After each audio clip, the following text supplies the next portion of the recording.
Welcome back to the home studio, and welcome to episode 88 of the Stevie Richards Show, part 2, questions, your questions. Hopefully I'll have some good answers along with my co-host. Just looking, he's not doing anything. We'll turn it over to him anyway. James Romero. Yeah, I took a giant gulp. Right, so my wife got rid of my regular beaker, and all that was left was this ornate crystal decanter kind of thing. A liquor bottle? No, it's just like a water thing. It looks like either you would say a vase, I would say a vase, or it looks like an actual liquor bottle that put the top on it. No, it's like a carafe. So for some reason, she's bought a carafe. I don't know why. And she's got it in the spare bedroom just in case someone turns up. And that is all that's left. As a receptacle, that's all that's left for me to drink out of. And here we are. So now the people know. That's not even a Patreon exclusive. That's just actually free for everybody to know what glass James Romero drinks out of. It is just anything that holds water at this point. That's pretty much it. I feel like I'm holding water. I need to lean out. I'll stop it, for God's sake. Oh, right, so it's going to be fan questions again this week, everybody. And the reason being is because we had such a backlog, we thought, you know what, we best do another week's worth. And then next week, we are doing the gaming special episode probably part 3 at this point. I know we've done at least 2 in the past, so that'll be part 3. It's going to coincide with 2K26. It's going to coincide with finding out something about why you shouldn't probably spend, what was it, $160 on the highest tier bonus 2K26 thing as well. But we won't spoil that for you. We're going to have all that for you next week. Are we going to do the live stream then? Do you think we can do it? Well, we can do it, definitely. But I am going to test it out on Patreon. I'm going to stream my VCam live. I can stream the Patreon.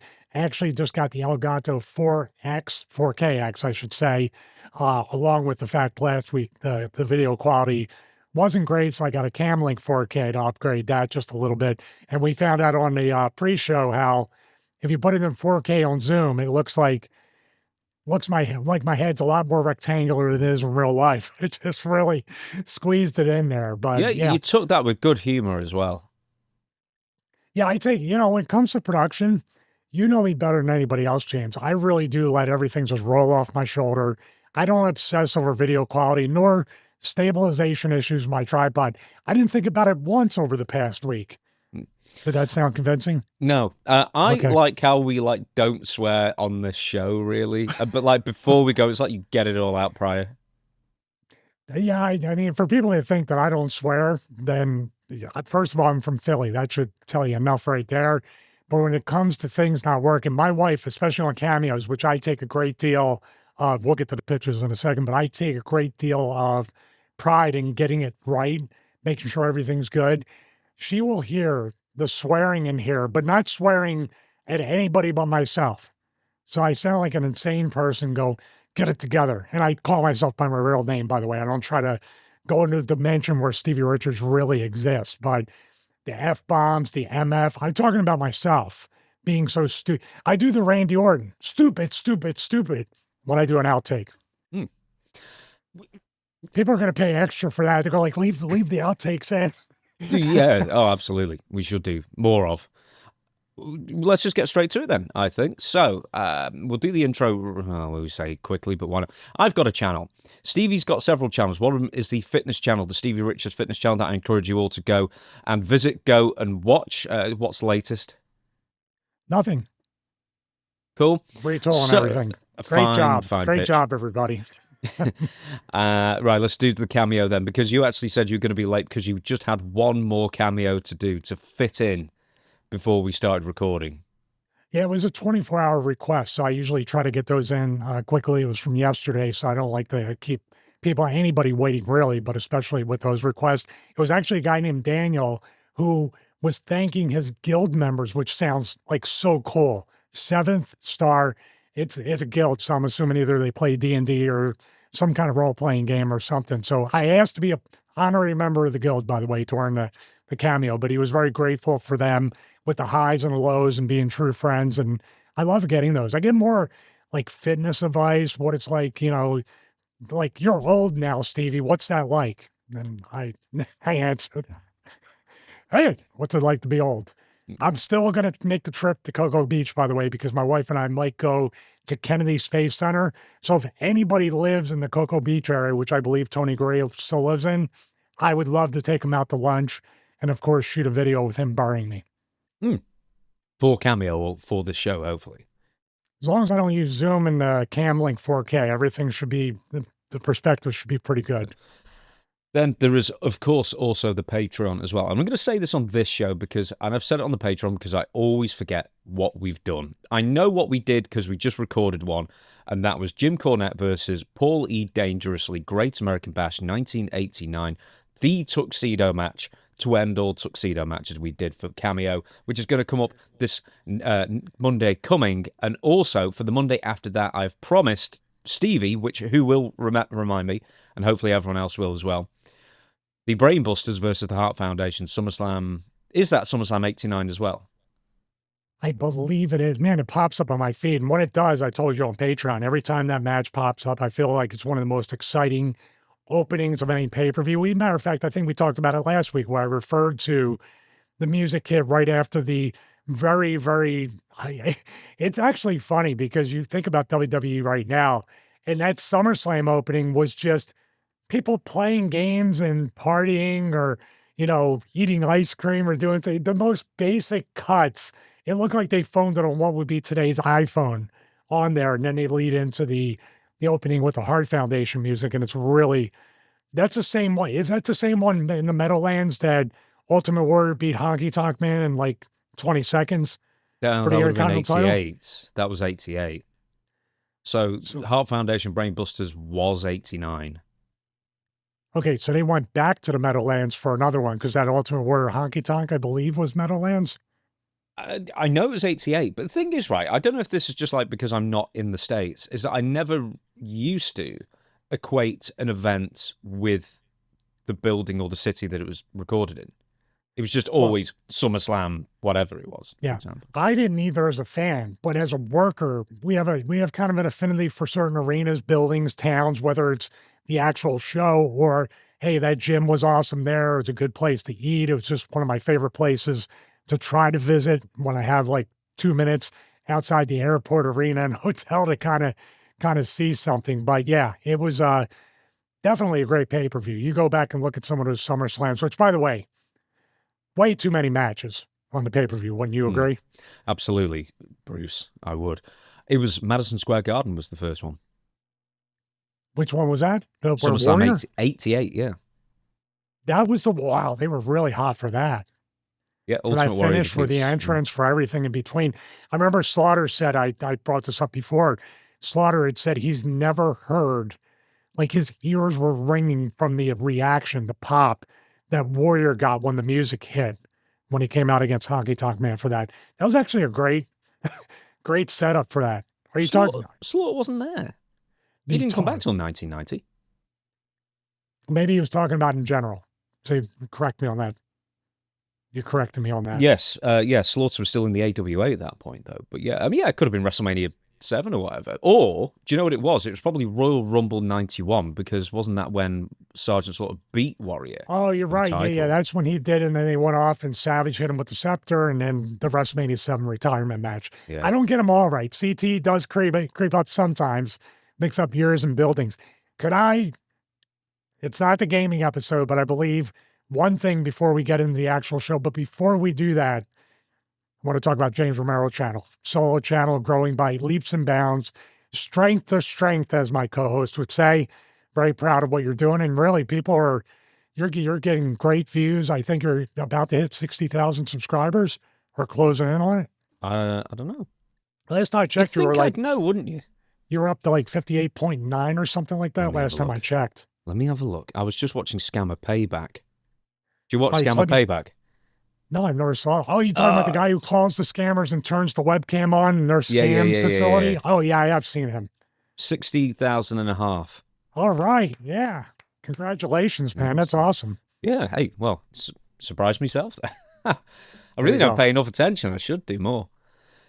All right. Can I have my little venting session before we get into the wrestling? Even though next week is the gaming episode, I would love to talk just for a few minutes about video games. Please. It's kind of a PSA, wouldn't you say? Sony PS5. placed PSA, PS5, but you might, I would, yeah. Hey, that's a little Hey, Greyism right there. you've got letters in your name. You both got PS in your names. You're going to be a team. Seems like PlayStation is teaming up against its users, especially the loyal users, because I saw an article and a bunch of YouTube videos about, and James has a PS10. I have a PS5 Pro. They are actually targeting customers with dynamic pricing. You might think, well, yeah, well, if I'm a loyal customer, I buy the $150 WWE Monday Night Raw or Monday Night Wars edition of 2K26. Oh, that means I'll save money. You would be wrong. The more you buy on the store, the more you spend, you get to pay more. For example, somebody had Red Dead Redemption 2 for $20 when they were signed in with their PSN account. They signed out, went back into the store. The same exact game was $15. And what really grinds my gears, as Peter Griffin would say, there's actually YouTubers that are quite honestly, in my opinion, paid to say positive things, said this will be a good thing for the consumer. There's actually channels that are... Which YouTubers? Name and shame them now. Name and shame them? I can't remember. They aren't worth remembering. Next week on the gaming episode, we'll bring them up. I know one that probably isn't a fan of it, and he actually talked about WWE 2K. We're going to talk about it next week, was RGT85, one of my favorite YouTubers out there in the gaming sphere. He exposed once again the greed of TKO when it comes to video games as well. Because if you buy that super expensive one, you still have things that are locked out of your game that you have to earn.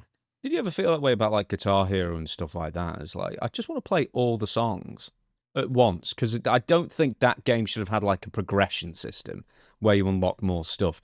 I kind of get it with like Tekken or something. Yeah, I still find that annoying. But with Guitar Hero or whatever, or one of the music ones, it's like you should just have all the songs available for you. You paid for that content. And you got to be forced to play songs that you don't want to play to get to the ones that you do. Well, think about it. Now the games are anywhere from 70 to 90 for the base game, much less we're talking about these editions. And they're actually, over the course of time, raising the price, giving you less in the core game, whichever edition you buy, and then they have to upgrade. I have that theory that I think what they're doing is forcing gamers to play the game for more hours or buy their way into having unlocked things. Yes, if you spend I'm starting right now a week early.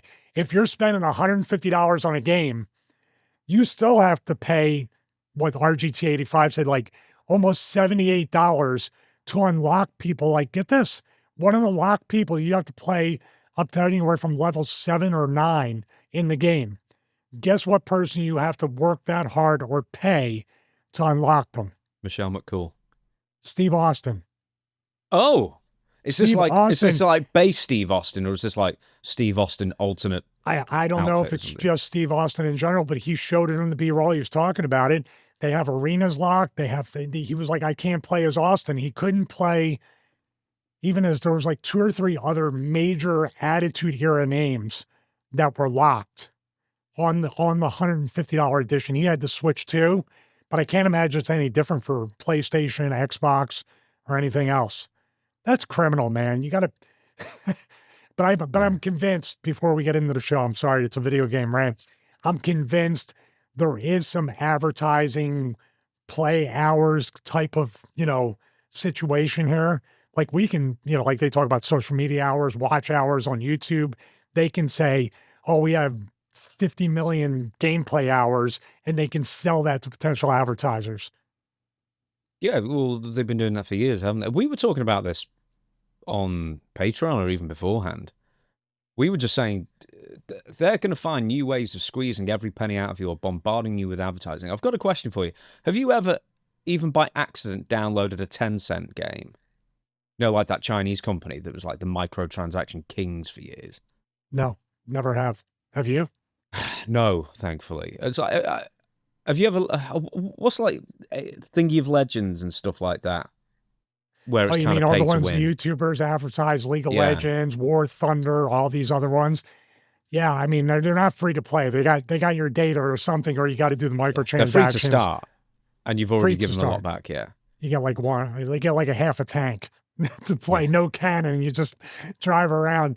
But man, it's really sick. And this is why there's a big thing. And I've thought about talking about this on the fitness front as well as the tech front. I'm so happy that people are re-embracing physical media because I'm going to go to the stores now and buy. I'd rather go to the store and buy the game, have it, and have a little bit of trade-in value, and at least they can. We're already in the video game episode, or at least they can like get a hold of that. And also, I'm not going to buy anything from the store now because the more I buy, the more they're going to dynamically price me higher for that. It's a sucker's tax, basically, is what they might as well just call it. Oh, you pay full price for this? Well, we've got you dangling on the line, buddy. You'll probably pay 20% more now. Well, they're taking the cable company or cell phone approach. New customers get the big deals. If you're a current customer, you pay full price.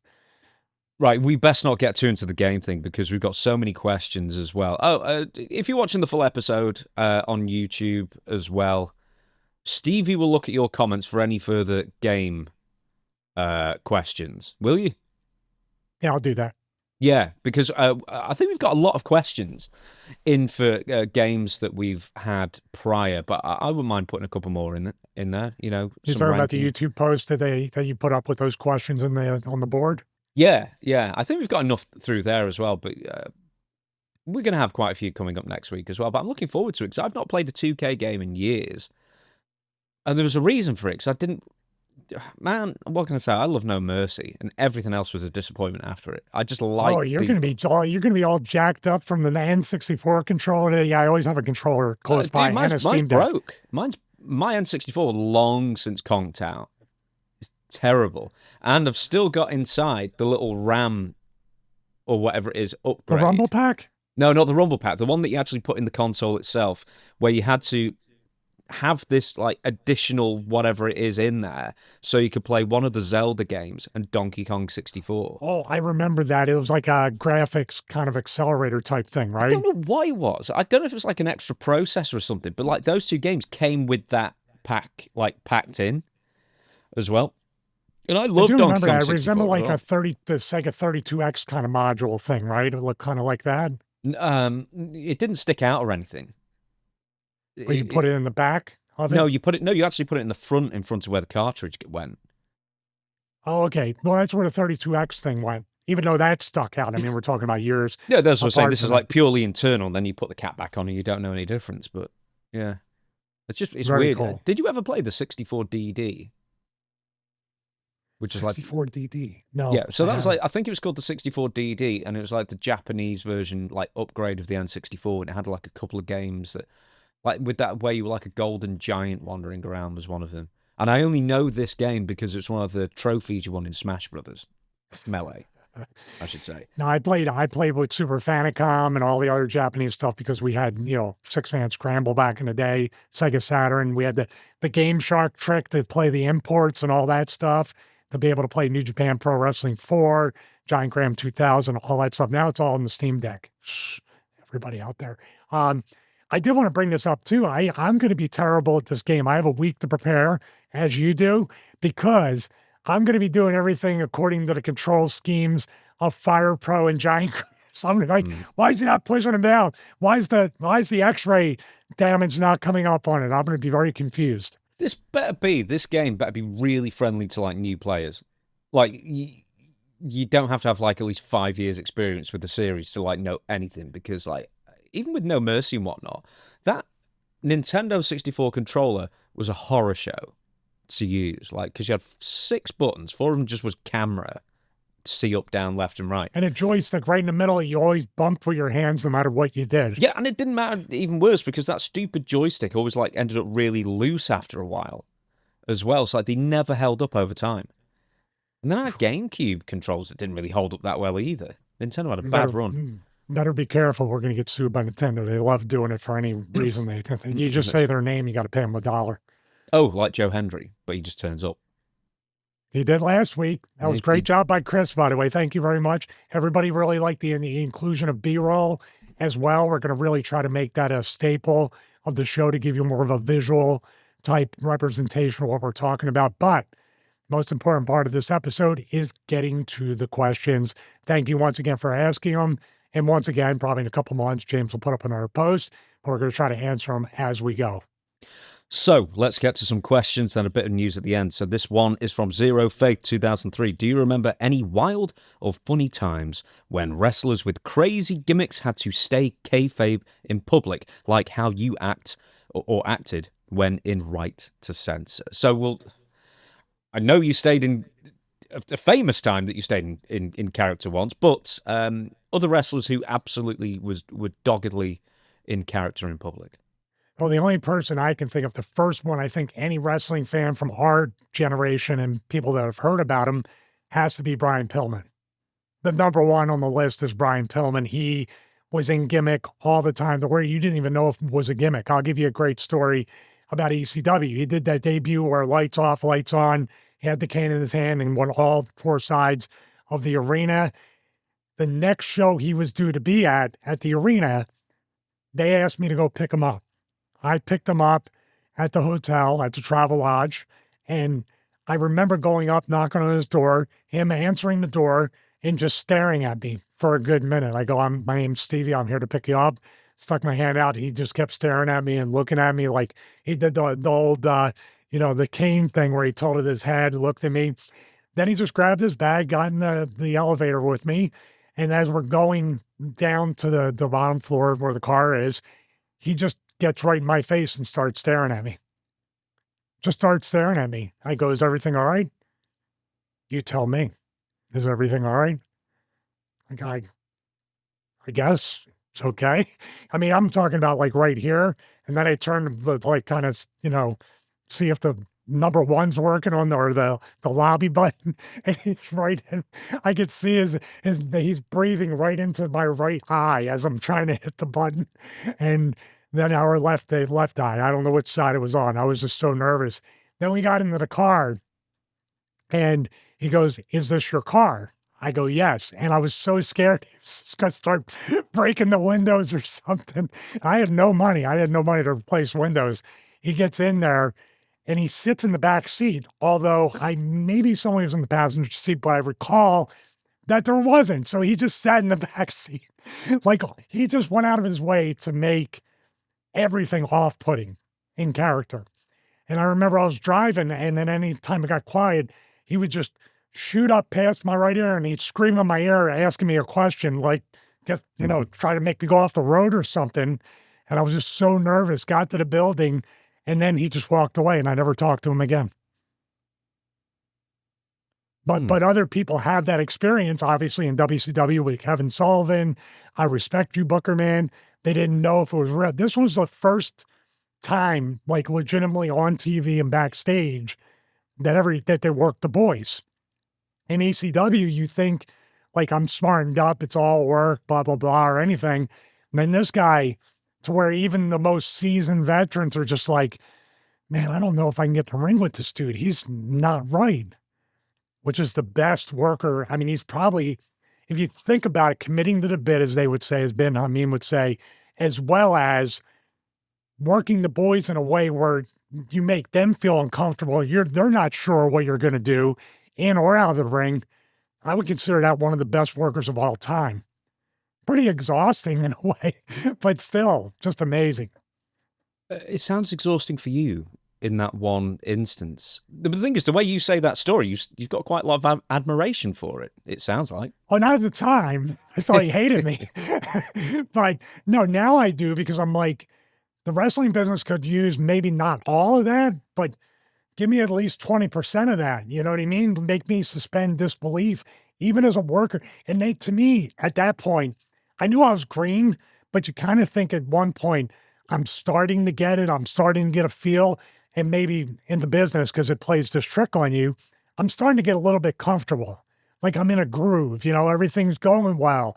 I feel like I have positive momentum. And then this dude crosses your path and you're like, I don't know what to think anymore. Did you see him act like this with other people? Because I'm assuming you saw him milling around, whether he was in the wheelchair or, before the car crash. Or did he just sequester himself away until it was Yeah, bell he time? was very, he gave off such an energy. Like, you know how I say Taz and Perry gave off that energy like they had their heads in the halberds and you couldn't approach them? You could say this was like that, but in a whole different way. You know what it's like? I always use this analogy, which you like. The Simpsons, with that guy in the center, the Japanese guy standing there, like, I know that guy can do something. I got to watch that guy. This is the very stressful version of that in a way. I don't know where Brian Pillman, I couldn't tell you. Maybe he was in the corner. Maybe he went into the office because there was an under the stairs kind of like a little office where Taz and Bubba and Paulie would meet and do booking and stuff. I honestly couldn't remember. I just remember sometimes if he walked past me, he would just kind of side-eye me. And as he walked by, he would turn his head all the way. And then sometimes back up and walk backwards, still staring at me because he knew he got me. So now it's like fun for him. How much do you know of his ECW plans if he hadn't got injured? Was that something that you ever heard of after the fact that they were going to do something with him? Well, what year was this? Was this 96? 96. 96. I would believe this is obviously when Paul and Vince were working together, and this was maybe just a stop before WWF because he got into the accident and then signed the deal with WWF where he was in tears at Titan Towers, correct? Yeah, did you see, like, because there was obviously the one they broadcast, and then they broadcast, like, the longer version of it where he drops the character, and he does it really, really well. No, I didn't see the longer version. That might be a watch along in itself. Yeah, there is a longer version of it. It's really good. I don't know if it's on the DVD, though, but I remember seeing the... Wait, so he dropped the teary-eyed character and he acted like Crazy Pillman, or...? No, it was kind of like an extension of that. So I think they only broadcast the teary version where he's, you know, is he at the WWF podium in Yes. Titan Towers? Yeah. I think he's in the lobby of it because it has the marble thing in the background. Yeah, and then they've got like a before and after as well, where he gets into the character, but he's like a character getting into character and then comes out of character while still being in character. But it's interesting. He's like a violent Andy Kaufman. Like an ultra intense version of that. And dude, I'm telling you what, Brian Pillman, besides the fact I heard he's a legit tough guy, obviously a former Cincinnati Bengal football player, I can relate to the throat stuff and the vocal cord stuff with him. He's been through so much when he was here, so rest in peace. But legitimately tough, but also legitimately unpredictable, which that mix of that, you look at a Pillman, you could say, too short, too lean, not big enough. But he hit a point during that time where there was no analogy of size, height, muscularity, or anything. You know what I mean? Brian Pillman, like, was larger than life. You didn't put a measurement of height, a measurement of weight, or any of that stuff on him. It was just like, this dude's crazy. And like he reminded me a lot of like Patrick Bateman from American Psycho, if you think about that. But he was before that, like decades before that. Well, a few years. What year did that come out? 2000 also. Oh, okay. I thought it was later in 2000. No. Did Brian Pillman, to the best of your recollection, one, have an issue with New Jack over something he said in an interview, and two, did he nearly start a riot? I did hear the rumor because he had said that promo with New Jack calling them NWA. Am I wrong with that? Exactly. I do recall there was some stress and some tension right afterwards in the locker room, but I was far away from it. And there was nothing really, at least externally, like publicly in the whole locker room, spoken about it after that night. Like, I think it was a very internal type thing. I don't know if he was pulled into that office I talked about or pulled in to the Eagles Nest or even outside the arena. But I do remember there was some stuff happening, and it was New Jack and him, and it wasn't like a pull apart that I witnessed, but then again, I didn't witness the whole thing. You've spoken about Raven as being somebody when he went to WCW, kind of getting on Hulk Hogan's radar, and then him and Hogan would never work together, obviously, and it's kind of a shame that, you know, Raven, I guess, with the group could have ascended higher in WCW if it wasn't for all the backstage politics. A year earlier, Brian Pillman was the same, because Hulk Hogan wanted to specifically beat Pillman in, you know, that awful 9-on-2 Doomsday Cage match thing.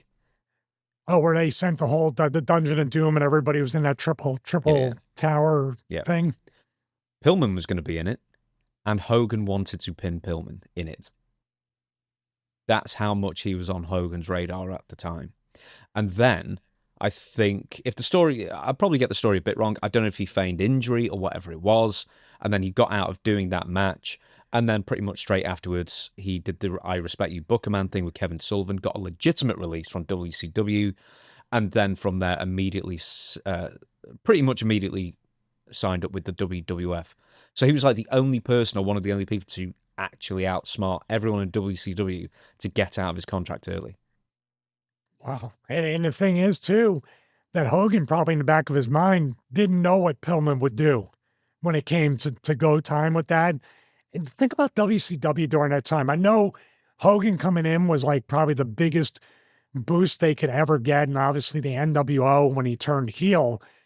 But would you think, and this is just an opinion for everybody, or not an opinion, just a question for everybody out there on a question. I'm going to ask you the questions for a change, everybody out there, and you, James, instead of answering them. But my question to everybody is, if Hogan didn't have the creative control, or if they allowed the Chris Jerichos, the Brian Pillmans, even the Lucha Libre guys and the Cruiserweights and all these other people to shine, do you think that WCW would have beaten WWF at the time for longer than 83 weeks, or maybe even put WWF out of business?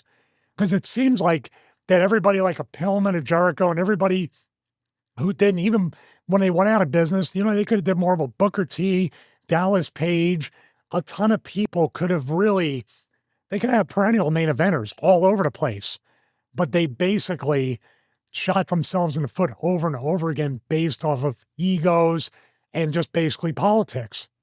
Do you know what else is interesting that people don't talk about with WCW is that all the established main eventers who are monopolizing the top spots, as Benoit would say, in fact, they all kind of washed out of WCW at the same time. Like Hogan was about done by 2000.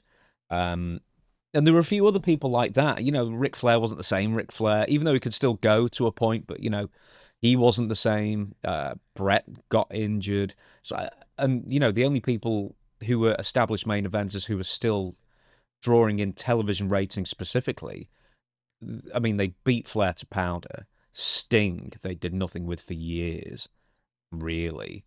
He was there, and, he was still a huge star and everything, but, they never really fully focused on him when it mattered.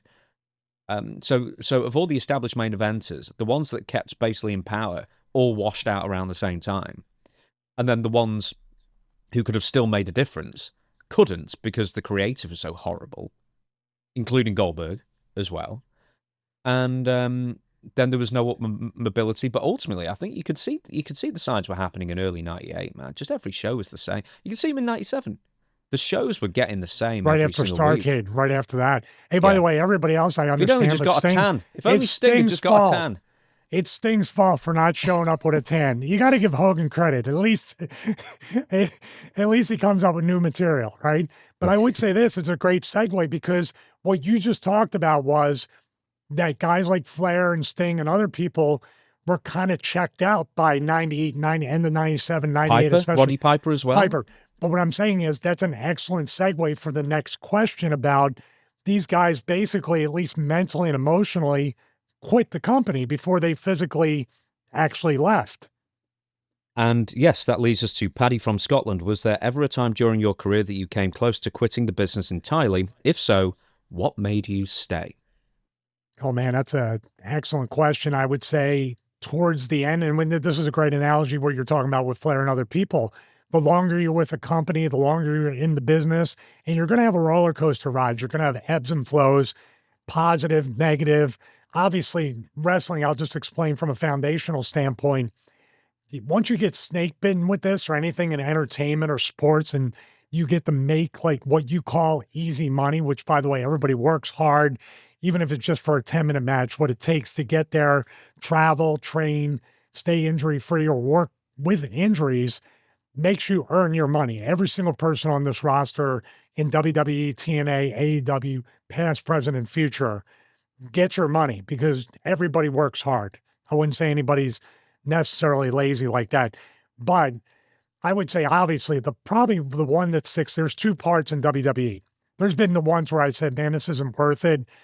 but I'm getting paid. I'm getting paid for my misery, as Dreamer would say. You're getting paid for your misery, wacko. Which he's right. I am getting paid for my misery. Definitely like right after I'm forgiven, the dress stuff, even all during that, however long I was doing it, I don't even know. It felt like forever. All that time, I was just like, I know they want me to quit, but maybe it'll just release me and then I can go. But how do I even quit? Because once again, if you go and make that move to quit, they can do one of two things. They can do that and then hold you for the rest of your contract like they tried to do to Andrade, or they can keep you, starve you, put you on TV every week and give you things that are 100 times more embarrassing than wearing a wig and a dress. Obviously, after Unforgiven, I thought I was done and I was kind of quitting my mind, but they must have saw that and they kept me for another 4 years. The other time would probably be right after December to December when I worked the dark match against Renee, ended 18 minutes early. And I was like, there was nothing more for me there after Victoria, let's say. That's the last thing that I really did. But it was like a week-to-week thing where it's a terrible feeling because I quit. Let's go back a little bit. There was a time in my life, even before I became Stevie Richards, where I was so passive, I would quit things too early. I would give up too early. I would take the easy way out. I didn't want any confrontation. I didn't want to fight for what I believed in as a teenager going to a young adult. I go into wrestling and I'm the same way. Not really working out or training, doing it for fun, but no, this is what I want to do at the same time. Very 1984 double think at the same time. Then maturing in ECW a little bit, I also felt like, man, nobody likes me here. I should quit. It's kind of a real weird thing. Then I got to the point after the whole thing with ECW and leaving, going to WCW, coming back to ECW, and then getting my surgery and everything. I said, if I get another opportunity, I'm going to stick with it no matter what happens. I have to see it through no matter what happens. Well, that's why I was with WWE for almost 10 years. So there's negatives on both sides. I probably should have quit. Like when TNA was picking up a little bit of momentum and got it on the ground floor there, reinvented myself, and then maybe gone back someday, or had a really good career, made good money, and then called it a day. Now in my current state, once again, I don't quit anything. And sometimes I think I should say, no, that's not good. We should move over here. When could you, in theory, if you were still in contract, could you legally negotiate with TNA? So let's say it was in 2006 or 2005 or whenever when that came up. Would it have been 3 months prior? Well, 2008 was I was released in August of 2008. That's right. So when was the last contract prior to that you signed? Right at December, like right after that, because that's where we negotiated the addendum where I could keep Stevie Richards. So could you got a job here for life, Stevie, come to the convention and get my autograph. Could you have at any point talked with TNA legally then to see if there was any interest? Or do you wish you had? No. I didn't want to do that either. I talked to Terry Taylor almost every day at that point when he was with WWE and then went to TNA. We were still friends and talking. I talked to Chris Daniels, AJ, Kazarian. I was friendly with a lot of TNA roster members, office people, stuff like that. Now, even when I got released in 2008, I waited 90 days until now. I was saying to Terry, Dr. Stevie sounds pretty good. I wasn't giving them but by day 91, it was already kind of figured in that I was going to be that. And then it was decided, I think at the end of the year or in January, then I debuted with the vignettes in February, I believe, 2009, which, by the way, it felt like forever. It was only a few months, but you're trying to figure out, navigate all these things. I was working a lot of independent wrestling and then hoping I didn't get injured before hopefully debuting at TNA. And I don't know. I mean, the Andrade thing could happen back then. But Shane could tell you too. How long did they starve him for? I'm sure he was trying to get out of there. 7 months. So the entirety of his run, basically, yeah. So $1,400 in 7 months, correct? Mm. So I think it's a test when you're talking about that. Could I have gone to somebody in 2004, like right after Unforgiven, which, by the way, that's what I think they wanted me to do. Like right after the whole, during the dress thing, after Unforgiven. And then, like you said, they put me right back in the ring 2 weeks later. Started wrestling like nothing ever happened. Very strange. So this isn't specifically about WWE though. So quitting the business, would you still be doing independent dates now if it wasn't for the back infection, the spine infection? I really don't know. You know why? Because if I was doing it while I was doing this, which would introduce a whole lot of conflict in certain locker rooms, I'm sure, for giving honest opinions and feedback. But I feel like also, here's the thing, and I just talked about this with Big Sal. We still talk, and that's something I cherish, by the way, being friends with people like Big Sal, Danny Doring, other people that I've been, Donovan Morgan and I were friends. The wrestling business gave me a lot of like lifetime friendships outside of wrestling. But I was talking to Sal, and we were talking about the way the business works. And now corporate America kind of works that way too.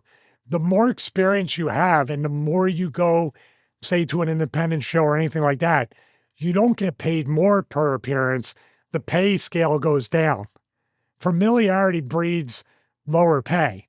So I feel like if I was still working indies, and this is something I talked about the story of my wife, there was an independent promoter that was like, hey, brother, and this happened all the time to me. Hey, brother, this person canceled. We called 10 other people. They said no, so you're our last resort. If you come in for less money on this show, our next show, we're going to pay your asking fee. They wouldn't call for 3 or 4 months. Then they'd give me the same exact spiel again. Like, I mean, good guess thinking I have CTE, but I remember this. So, but in wrestling, it's like the new toy, old toy thing. So long story short, with that answer, I don't know if I would, because my time is better spent on the fitness brand back then, now on the fitness brand in the show, and things that we talk about doing, like in our own personal projects as well. Like here, I'll break it down. I know I'm going into great detail with this. They should be used to it by 88 episodes. And when somebody books me for a convention, and they still try here and there, it's not a fly in, fly out. It's a fly in the night before or the day before, do the whole thing, and then by the time it's done, I'm flying out the day after. So that's essentially 3 days. And James can tell you, just like he does, we work 7 days a week. We're trying to generate income and generate, growth of the brands 7 days a week. If I take 3 days away from this, I'm not only making less. People don't consider me to be a big star or pay me much. I'll be honest, but I'm also losing money on the businesses that I'm trying to grow. So that's the litmus test with that. You have to pay me for the days that I'm away from my business. And once a promoter hears that, oh, brother, you're hard to deal with. Okay, I'm hard to deal with. The way I look at it, the people that are hard to deal with get paid more. That's the history. Next question, Adam from London. Just wanted to know who surprised you the most in the ring with their abilities, and maybe you underestimated someone, or they had a surprising level of strength or agility, or conversely, perhaps someone looked way more athletic than they were, and you had to work around their limitations to sell the idea that they were a beast. Love the show, by the way. Oh, wow. Excellent question. Thank you very much. And also, I've worked around a lot of people that I thought were, a beast, or I didn't know they had limitations. There's usually new green people, not saying they're not good, but they're so green, and they might be good in football. They might be good at basketball or other sports, but your coordination and the flow of a professional wrestling match is completely different. And I give them that. Like if you put me on a football field, I'd be like, what's this pro wrestler doing on a football field? Taking bumps before anybody tackles them. But I'll tell you one person that stood out to me. There's quite a few, and these are my favorite types of wrestlers in a way because they're so different. Trevor Murdoch, Dick Murdoch, the people you look at. I think NWA has a guy called Thunder Billy or Thunder Hillbilly. I can't remember his name. Thrill Billy. He's really athletic. That's like almost those throwback wrestlers that don't have a body. Bob Eaton, what he could do. Not saying I had a thing where I looked at Bob Eaton and say he's not athletic, but there's he's a pretty thick guy. He doesn't look like a bodybuilder or a gymnast or any of these other types of stereotypes. But Bobby Eaton flies better to this day. Like, he's one of the best high flyers, even after passing away. Rest in peace to him. But I look at that and I think it's almost like the creator wrestler in a wrestling game like 2K26. And you just give him all these amazing moves like moonsaults and stuff like that. The present day, so it doesn't surprise me because I saw it. But the first time I saw Jacob Fatu in MLW and you can see what he does in WWE, that's probably a modern version of somebody that I see as super athletic for what they could do. I mean, to me, all the Samoans are insanely athletic. You look at even Rikishi back in the day, the way he can move, the way he could bump, things he could do. There's tons of people. I mean, but that body type, I think of what I'm talking about in a general term. When you look at people, you say, man, that guy looks like he'll blow up in 3 seconds. That guy looks like he can't even run the ropes. And then you're like grabbing on to like Rikishi going, slow down. Grab a hold, brother. Is this the Adrian Adonis thing, basically? Yes, that's the one. Thank you. That's exactly the one I'm thinking about. Adrian, even Buddy Rose. These body types of people that could work. I even talk about Dennis Condrey, Randy Rose. We watched Paulie versus Jim Cornette with the Midnight Express stuff and the tuxedo match. The original Midnight Express, pretty athletic guys. All right, let's put another one in there. Not quite as big, but man, Arn Anderson was so agile when he worked. Tully Blanchard looked like you were in a real fight. Even before he got in great shape. You look at a Terry Funk and you see him doing moonsaults and stuff. I mean, there's a list of guys that you would probably, with the eye test as a casual fan, go, nah, I can't do anything. I'm telling you, if you're getting into pro wrestling, go to YouTube, look the names up that we talked about, and you're like, wow, these guys are every bit as athletic as the modern day wrestlers, and they have psychology. Plus, they look like people you wouldn't mess with. On the other side, on the flip side of that, anybody who you personally wrestled, you thought, man, he looks so great, he moves so well, then you get in the ring with him, it's like, oh my God, he's terrible. He's got 2 left feet. Well, I mean, I'd probably Heidenreich. No. But Heidenreich is a big dude. He looked like I think he played football and he had 2 left feet. And unfortunately, I've been in the ring with many people that had 2 left feet, but never anybody that shocked me because, like I said on previous episodes, I would study what people were doing. Like if I knew, dude, just to be proactive, I would constantly ask for or look on YouTube or other places or ask for tapes or watch dark matches of OVW talent that would come up or potentially because I'm like, I'm going to be worried. I was watching Randy Orton before I wrestled him on Raw. I knew what he could do. I was watching Brock. I was watching Shelton. I studied these people. It was almost like I took a scout's approach. Actually, self-preservation, if you think about it. Was there anybody who you thought, oh my God, he's going to kill me because you saw, scouted out their matches and then you're like, oh man, I didn't feel a thing? You know what? Brock, even though he was as strong as can be and he threw you, like I said, in that Chattanooga, Tennessee house show match where Dreamer I talked against, was it him and Shelton or him and Randy? I think it was him and Randy. Yeah. Yeah, I think it was him and Randy, not Shelton. He belly hit my back against the ropes where I thought my feet were going to hook the ropes on the belly to belly, but my feet hit the other ropes on a 20-foot by 20-foot ring. But Brock also, stuff is there. I would equate Brock's like his meat chopping, like the kicks, the punches, the forearms, like a Regal. You feel them, but they're very hard in safe places. So it would be guys like Brock that would be like, he's super light. Kane is super, like the biggest guys in the business. Big Show. Those guys are usually the lightest when it comes to things you think you're going to get crushed on. And then you got a Tajiri who's like half my size and kills me every match. Next question, Kimura. Dear Stevie, what are your thoughts on Trish Stratus? I think she is an underrated seller and amazing wrestler who has praised you for taking the best Stratus faction.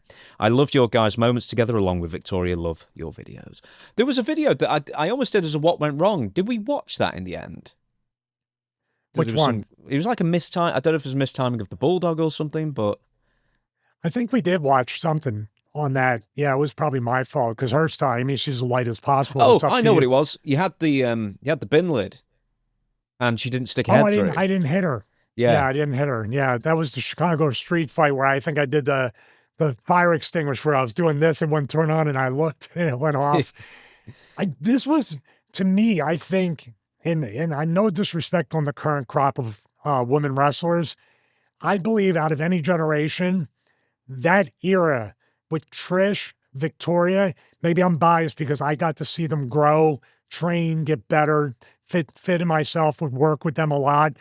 Jazz, Jackie, of course, Trish, we talked about. I mean, whoever I'm leaving out, I'm sorry. That was a crop of women that had every bit as much legitimacy and credibility as the guys. You were talking about street fights. You were talking about almost, having a great match at WrestleMania. I wouldn't say they stole the show because it was, it was loaded with like Hogan, McMahon, Jericho, Shawn at WrestleMania 19. A lot of Nathan Jones was there, a whole bunch of. There's a guy. That's the guy. Going back to the other question, that's a guy you look at him like, wow, that's money written all over him. Up, he's tripping over his feet. So, but well, why was he a babyface? Like, he had weeks of vignettes where he was going to come in and kill everybody in, I'm getting out of prison soon. And then he comes in, hi, everybody. And he's with The Undertaker, and he was always a babyface, and then he went home. He was the ultimate babyface felon. He was like what Nails could have been. He was on death row, man. He was going to be a big merch seller there, right? Yeah. Him and Danhausen. Good Lord. I know Danhausen. We're going to get to that. Danhausen will be a huge merch seller. But getting back to the Trish Stratus, dude, it would take an entire episode, and maybe we should do one in the future where we really do focus on a career retrospective of Trish. I think the only word that comes to mind, and it might not be strong enough, is special. Another word would be a generational talent. That's 2 words. Sorry. Charles Barkley did it on Inside the NBA as well. But she's a transcendent talent. I can't say it enough. Talking about somebody who went from a manager to a team called TNA, by the way, Test and Albert. So, and went and made her mark in the female division where, dude, she's, plus I'm jealous because I think I'm aging a little bit. I look at her, she's getting younger as she gets with that, but she's somebody they can bring back just like that to do some when they have done it multiple times. And she doesn't look like she's lost a step. She doesn't look like she's a legend coming in. She's working the same style she did basically when she was giving me Stratisfactions and all that stuff. By the way, also, she gives me a compliment. She took the best Stevie T out of anybody. Have you seen some of those? I probably did at the time. She's jumped so high, she was above my head to where I literally had to stay before I took the butt bump to let her come back down to shoulder level so we can do it together. I'm just adding B-roll. Hopefully, Chris, put some B-roll in, and it's 50-50 whether some happens. I can't say enough. There's the word legend that gets thrown out around a lot. There's the words Hall of Famer that get thrown out a lot. Just too much. But this would be one if you're talking about male or female. Trish Stratus, legend, Hall of Fame talent. I've got to say, I'm surprised in a sense that we all know Trish was like a special talent. She was the head of the women's division basically from 2002, 2003 onwards till she retired. 2006, 2007, something like that. I loved it when she turned bad guy. I thought she was one of the highlights of Raw. Oh, it was amazing. She was one of the highlights of 2004. She was great. She really was. Did you know who she was before she even got to the WWF? Because I understand she was relatively well known in the fitness world as well. And I don't know if you were paying attention to that kind of thing. I wasn't, but in retrospect, we talked about that. Yeah, she was definitely, that's what I think caught the eye of. She was training with Ron Hutchinson up in Toronto, correct? He trained a lot of the talents that were on WWE for a long time. I believe that's her trainer. But yeah, you could look at her and say, this person knows about fitness, even if you didn't know her resume. Yeah, but she was going to the shows in like 98, 99. I think there's a photo of her with Owen Hart as well. So she was always trying to get in there. I'm trying to think. Yeah, Ron Hutchison, Fit Finlay as well. I'm wondering, because you were pretty much you were in the company a little bit before her as well, but when did she start standing out as somebody that's like, she's not just another pretty face? I couldn't tell you except the fact that when she got away from the managing role and started wrestling, that was the beginning of it. I couldn't point to an exact time, but I did know by looking at her, the vehicle was, what I looked at least, those two guys, Test and Albert, were there to get her over. That's what it felt like, instead of her as a manager trying to get them over, because she really obviously stood out. And maybe it was just something, I don't know. It was so organic in a way. Obviously, it's creatively, you push people and you have plans and book and do all that, but it felt like it was an organic transition into a full-time wrestler. And I hate even saying women's wrestlers during that time, because the guys looked at them like just like they were wrestlers in the company. It was really, really it was a great time, not a good time. It was a great time to be involved. And by the way, I know her and Victoria really give me a lot of credit, or a lot of, the compliments, because nobody wanted to do what I did. But I saw the talent that they all had. And I wanted to be the person, at least, to be a part to feature that, and also got myself over in a way, by osmosis with that stuff. But I saw it, and I definitely know Fit saw it, because Fit wouldn't waste his time with somebody that wouldn't work hard, wouldn't take it seriously, and wouldn't want to be the best wrestler, not female or male, but just wrestler and entertainer that they could hope to be. Let's talk about Fit Finlay's role then. So obviously he was given, I guess at the time when he went to the company, I guess it was looked at the unenviable role of training the women. I bet it was looked at the time. How did he train I'm presuming he just trained them like the guys and wouldn't let up on them like I'm sure other people would. And also, where would you fit in as far as the training and putting the matches together, and how involved were you with the women you worked with at that time? Well, Fit, I would say, this is a guy also that I have a great amount of admiration for, not only as a talent, but as a person.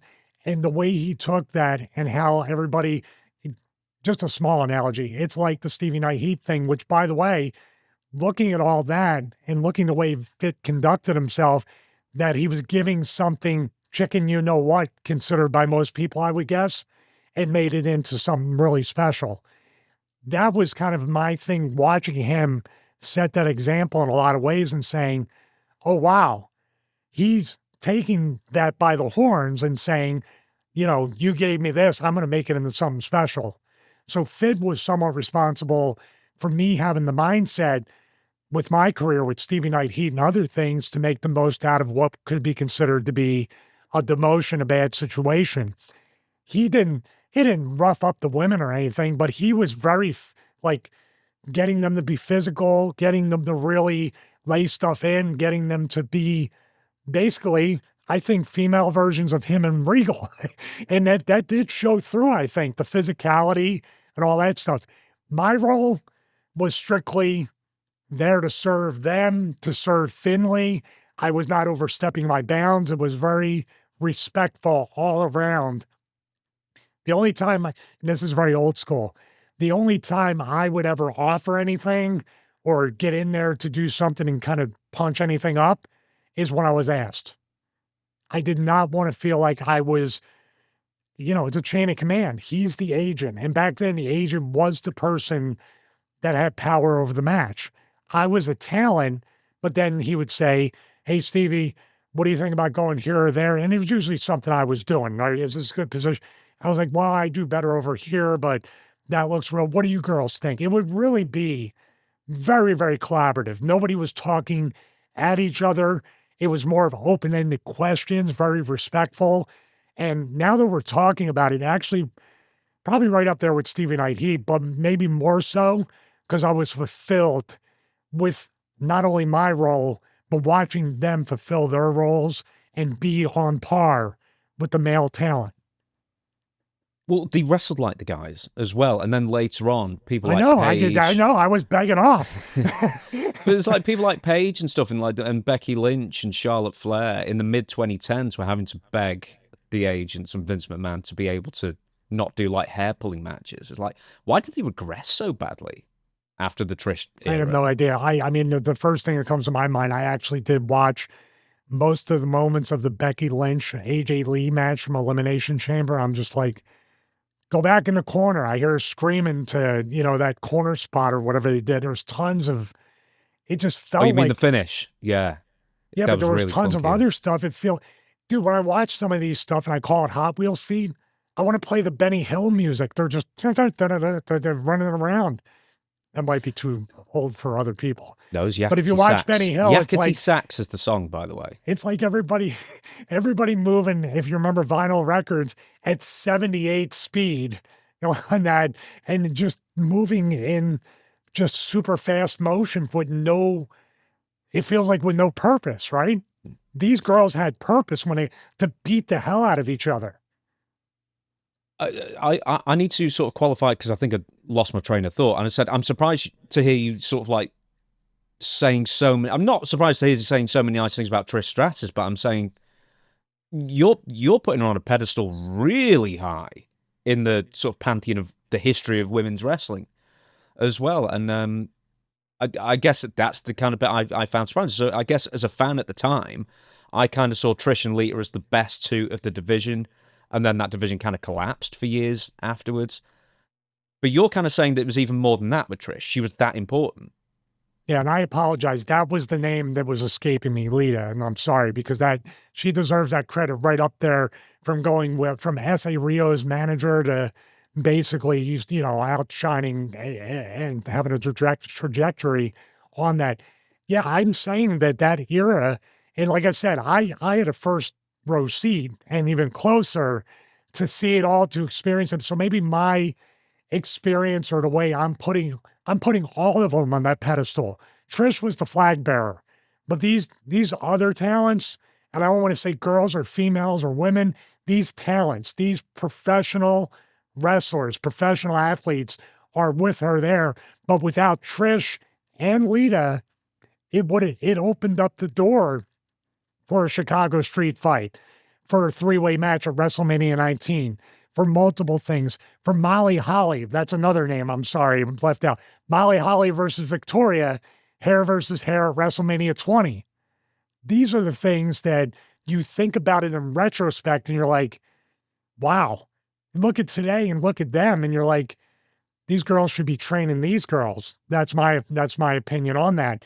And I'm not saying these girls are athletic, but have them just fine tune the why, the when to do it, and more importantly, the when not to do it or never do it, that type of stuff.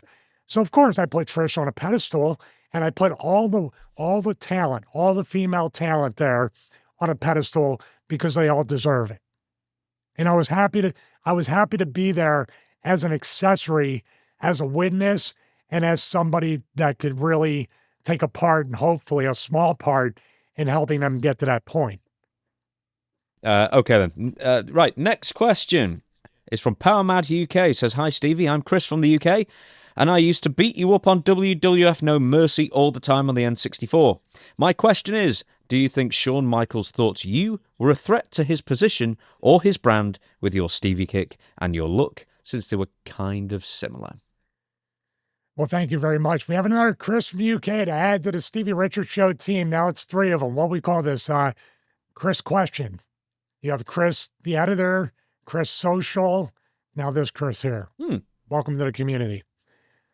So, excellent question. I would say, man, no. Simple answer, no. There's no way I could ever be a threat to Shawn Michaels athletically, in-ring talent.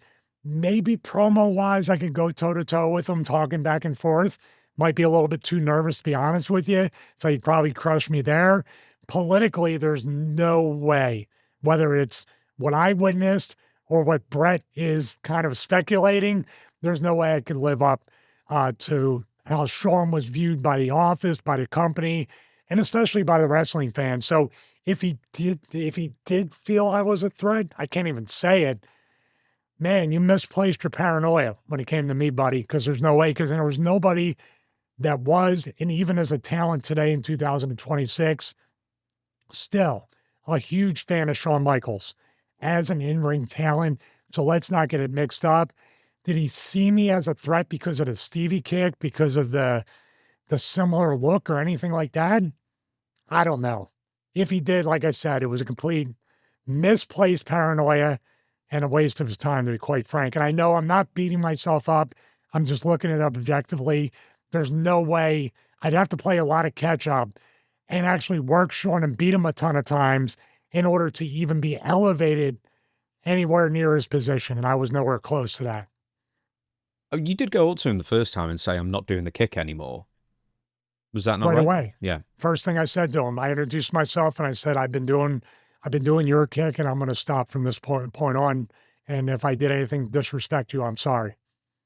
Oh, no, it's cool. You know, they're going to always do.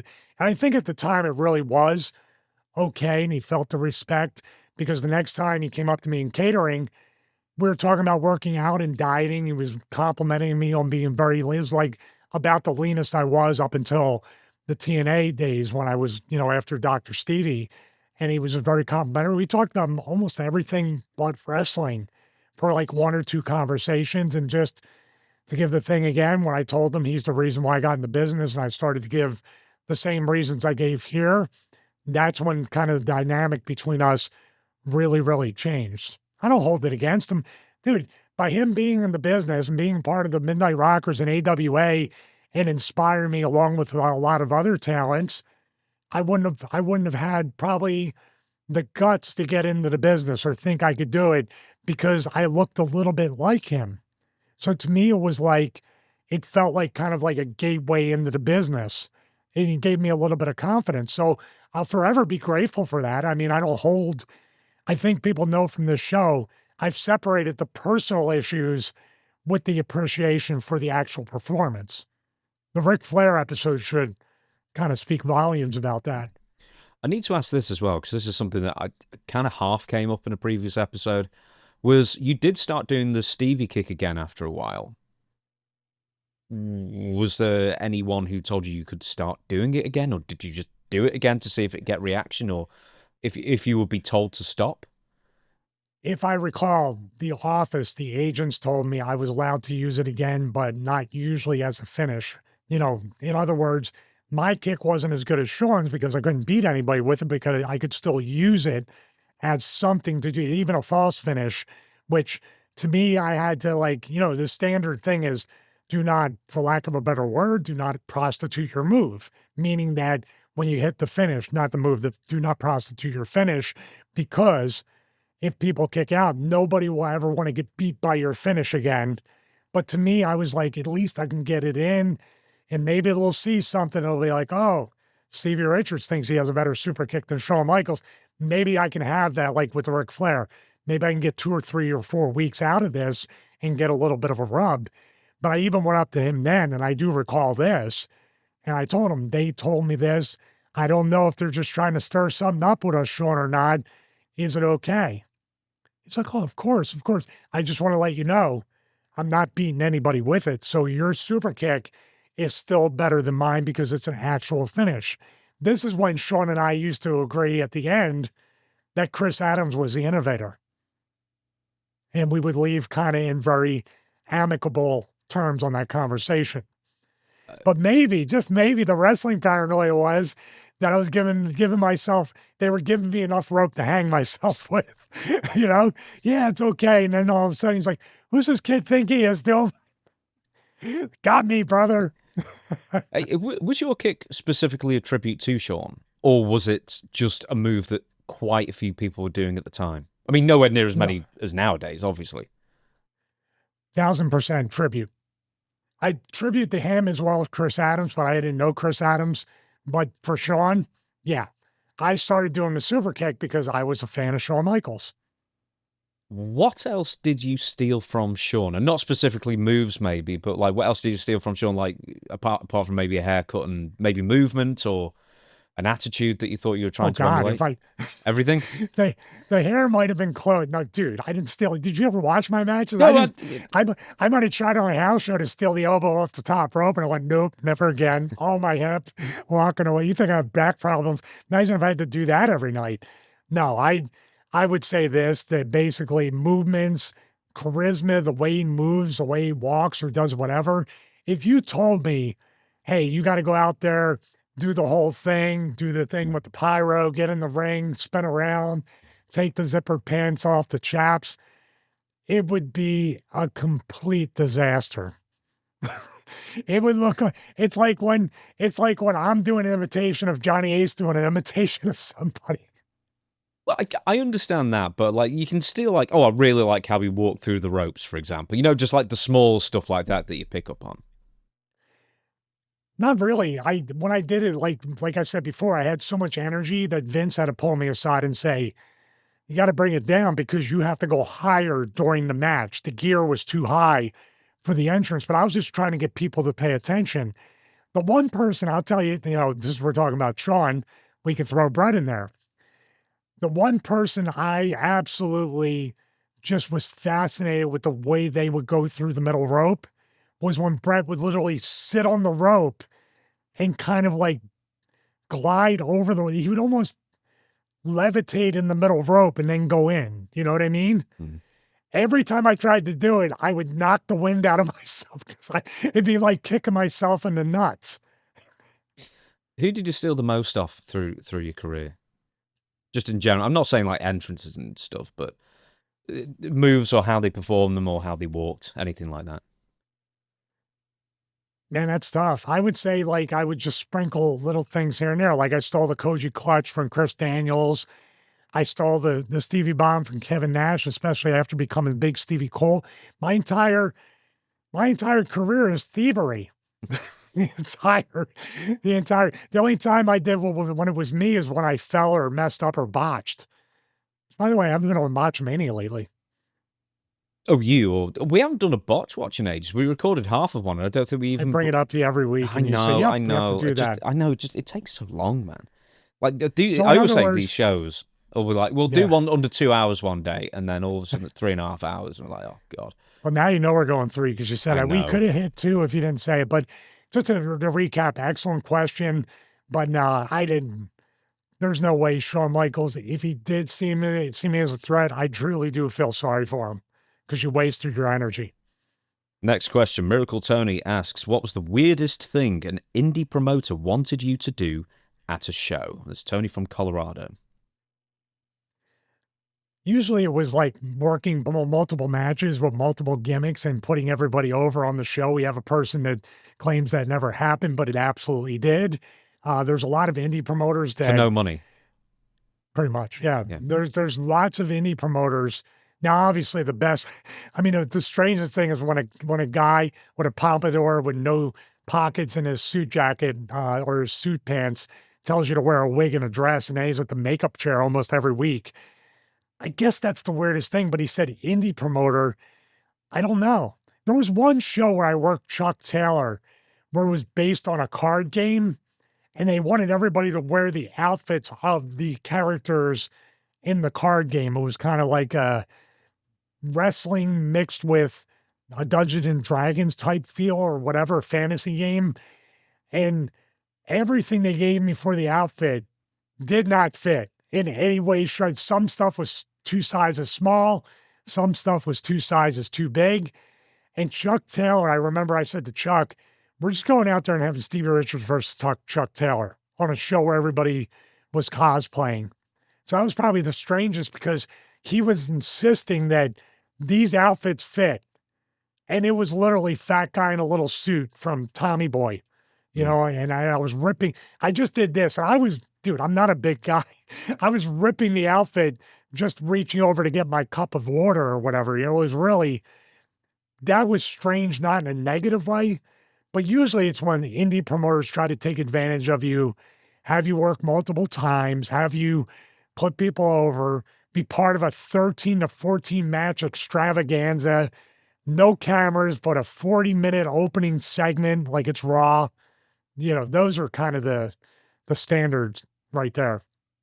I've never been asked by an indie promoter to do like the apartment wrestling or oil yourself up and answer questions in a shoot interview. Those still exist from what I know. All right, I'm moving on. Next one. No, I was going to say, you told me, you didn't give me any names for the, you said, oh, we can't talk about that on the show. But some people at some point were taking gigs like that.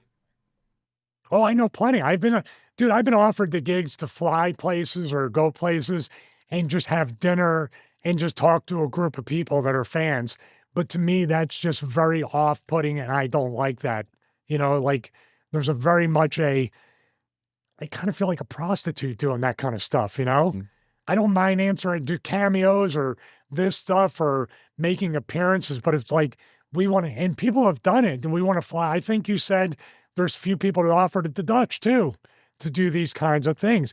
And there's nothing with that particular setup that's weird, but I don't want to take the chance on it just becoming weird. Like, in other words, if it was that, I would want to rent my own car or drive my own car so I can get out of there if anything looks a little goofy. I'm going to give you a name, but I'm going to mute my microphone. So one sec, ever offered you that? Not personally. You brought that up to me. Oh, did I? Yes. Right. Okay. I didn't realize I had. You're my agent. You don't even realize it. No, I didn't realize it. Listen, there's nothing against that. Like, dude, I've had things happen where I'm with my wife and a fan would come up to me, or people that watch me wrestle, or even people that were former wrestlers on the indies who never met me. And I would say, pull up a chair, sit with us, we'll talk. And, you know, even though I value the time with my wife, there's still times when fans may be like, that's an experience. If I was a kid and some wrestler said, I'll give you 5-10 minutes of my time and answer questions and give me a little bit of insight, and I would cherish that forever. Not saying that like I'm a big deal or anything, but I might be a big deal to some people. Next question, Chase Oliver. And this is kind of actually the opposite of the question in the first hour that we asked. If and when you've absolutely despised wrestling, being around it, being involved, dread going to a show, etc., how have you found your passion for wrestling again? Asking for myself because that's where I'm currently at. Found myself involved in the production side a few years ago, putting my degree to use, out of action with back injuries, torn Achilles, etc. I used to love the production side. Now I dread it after a number of injuries and surgeries. Not even sure if I want to perform ever again. Trying to find a love for it again, and curious what your experiences have been with it. So, when you're disillusioned with wrestling, how do you rekindle your passion? Well, first of all, I'm so sorry you're feeling that way. That's a terrible feeling, whether you're in the wrestling business, doing this YouTube stuff, having a 9-to-5 job, whatever line of work you're in or business. It's hard to get up. It's hard enough to get up and work sometimes when you love it because you might be tired. Things are going on in your life. You're distracted. But in this way, yeah, it's definitely really bad. Now with me, I'll speak about me, Chase. With me, I think about the fans that paid money. I think about the fans, like I just said. For me, you know, it's like M. Bison. For me, it's just on our Monday or Tuesday where Raw or SmackDown tapings, Heat, Velocity. But for the fans that pay their hard-earned money and come to the arena or choose to turn on the remote, sit in front of the TV and watch it, I need to put out my best foot forward and my best performance for them. In other words, those people don't know that the office is treating you like crap, or the people that are toxic in the locker room are taking away your joy and passion for wrestling. So why should we punish the fan? Why should we punish a person? In other words, the reason why I got into it, and maybe the reason why you got into it, Chase, is to use a cliche term, to put smiles on people's faces, to create moments and memories that we can talk about in 2026 from way back in the 90s. That's the joy in it. Even though at the time it might have not been joyful, it is now. So I would say, Chase, for you, and for me, I love the production side and the wrestling too, but they can get you down as well. I would say this. You need to look at what you're doing and the people that do appreciate it and find the strength to perform or to perform your job or actually perform in the ring for the people that want it. We're human beings. So what do, James? We pay attention to the negative. The negative on YouTube or anywhere else gets way more views. People pay attention to the negative. It's hard to just say, reject that, attract the positive, the people that lift you up and the people that appreciate what you do. It's going to be a lot of hard work, but that's what you need to do. You almost need to actually gaslight yourself into enjoying it again. You need to do whatever, or you need to get away from it completely. And then when you start to miss the positives in it, you say, okay, this is everything I like. This is everything I don't like, but I'm going to stick with it because I really, really love this part of it. Also, write it down on a piece of paper. It's the easiest thing to do. What's the pros and what's the cons of being involved? If the cons way outweigh the pros, it might be time to kind of move away from it. Also, I'll just say this, once again, the analogy. The 31 years I spent in the business where I said almost on a daily basis, especially towards the end, what am I even doing? Is there any good in what I'm doing? I'm working my hardest. I'm putting my best foot forward. I'm clean. I'm a good hand. I'm a good employee of these companies, of these promotions, but I keep getting punished for it. What am I doing wrong? It took what? How many decades for me to sit here right now with you, James, and kind of say, oh, now there's a purpose. There's a reason it happened, and I can discuss it, and I can actually have perspective, a positive outlook, humility, and actually the most important thing in pro wrestling that most people don't have is self-awareness. And that's what can make our show hopefully stand out. So I would really, during this time, peel back, reassess, write it down on a piece of paper, and be honest with yourself, Chase. Like, what am I really doing? Do I have a bad attitude? Could I bring more of an effort into this? Maybe they're doing whatever, but am I falling into that and becoming just as toxic and negative as people around me? Just a little bit of advice. And trust me, dude, I've been there where I felt sorry for myself. I blamed everybody else. I said, they're holding me down. They're doing this. But like I said last week, I think during the Q&A, the first part, I said, I prayed and I thought and I hoped when that day comes and I get the opportunity, the true opportunity to succeed or fail on my own, I better make the most of it. So maybe you're being told the same thing. Next question. I don't know how to pronounce it. Emanon, I'll say. Thoughts on Rick Martel? Did you get a chance to meet him? I'll answer your second question first. Thank you very much. I won't even attempt with my Philly accent to pronounce this name. My thoughts on Rick Martel, man, so much respect for the guy. He was just somebody like this. You want to talk about a guy when he was Rick Martel in the AWA? Big dude, in shape. If you showed me that Rick Martel without knowing it, and then the model, I wouldn't know. I think they were two different people. What about you, James? I mean, he got so jacked. He was so charismatic where Rick Martel, it's kind of like Scott Hall. AWA Scott Hall was just like very, I guess, milquetoast, babyface or whatever. When he became Razor Ramon, it was like, holy, the charisma on this guy. Rick Martel was the same way. And I have to say this too. His matches in WCW are severely underrated. And his career ended way too soon. And then moving forward to that, one of my favorite shoot interviews of somebody that carries himself like a gentleman talks. And I watched that and I was like, I watched his shoot interview before I did my very first full one years ago. And I was trying to emulate what Rick Martel did in that interview. Because it was so much the antithesis of every other shoot interview I ever watched. What say you? I loved him in WCW, that last run. He was so great. I know he was like in his mid-40s and he looked great. And he ended up getting injured twice really quickly in succession, didn't he? Back injury, right? weirdly, I thought it was a leg injury. I thought he had I thought it was a back and a leg injury. Well, he was injured. He was injured enough that he just kind of gave up on it all. Some years ago, he just decided, I'm done with conventions, I'm done with interviews, I'm done with everything. And you couldn't get a hold of him at all, Rick Martel. I think he's only just started to come back. So I think he might have licensed his name and appearance for like Kind a of like figure what or something Demolition like that. did. Yeah. I think that's about it, really, for Rick. But he's kind of totally just divorced from wrestling these days. But what an underrated dude he was. Dude, and he's not in the Hall of Fame, right? I don't think so. Could you look that up? Because if he's not in the Hall of Fame, what are we doing here?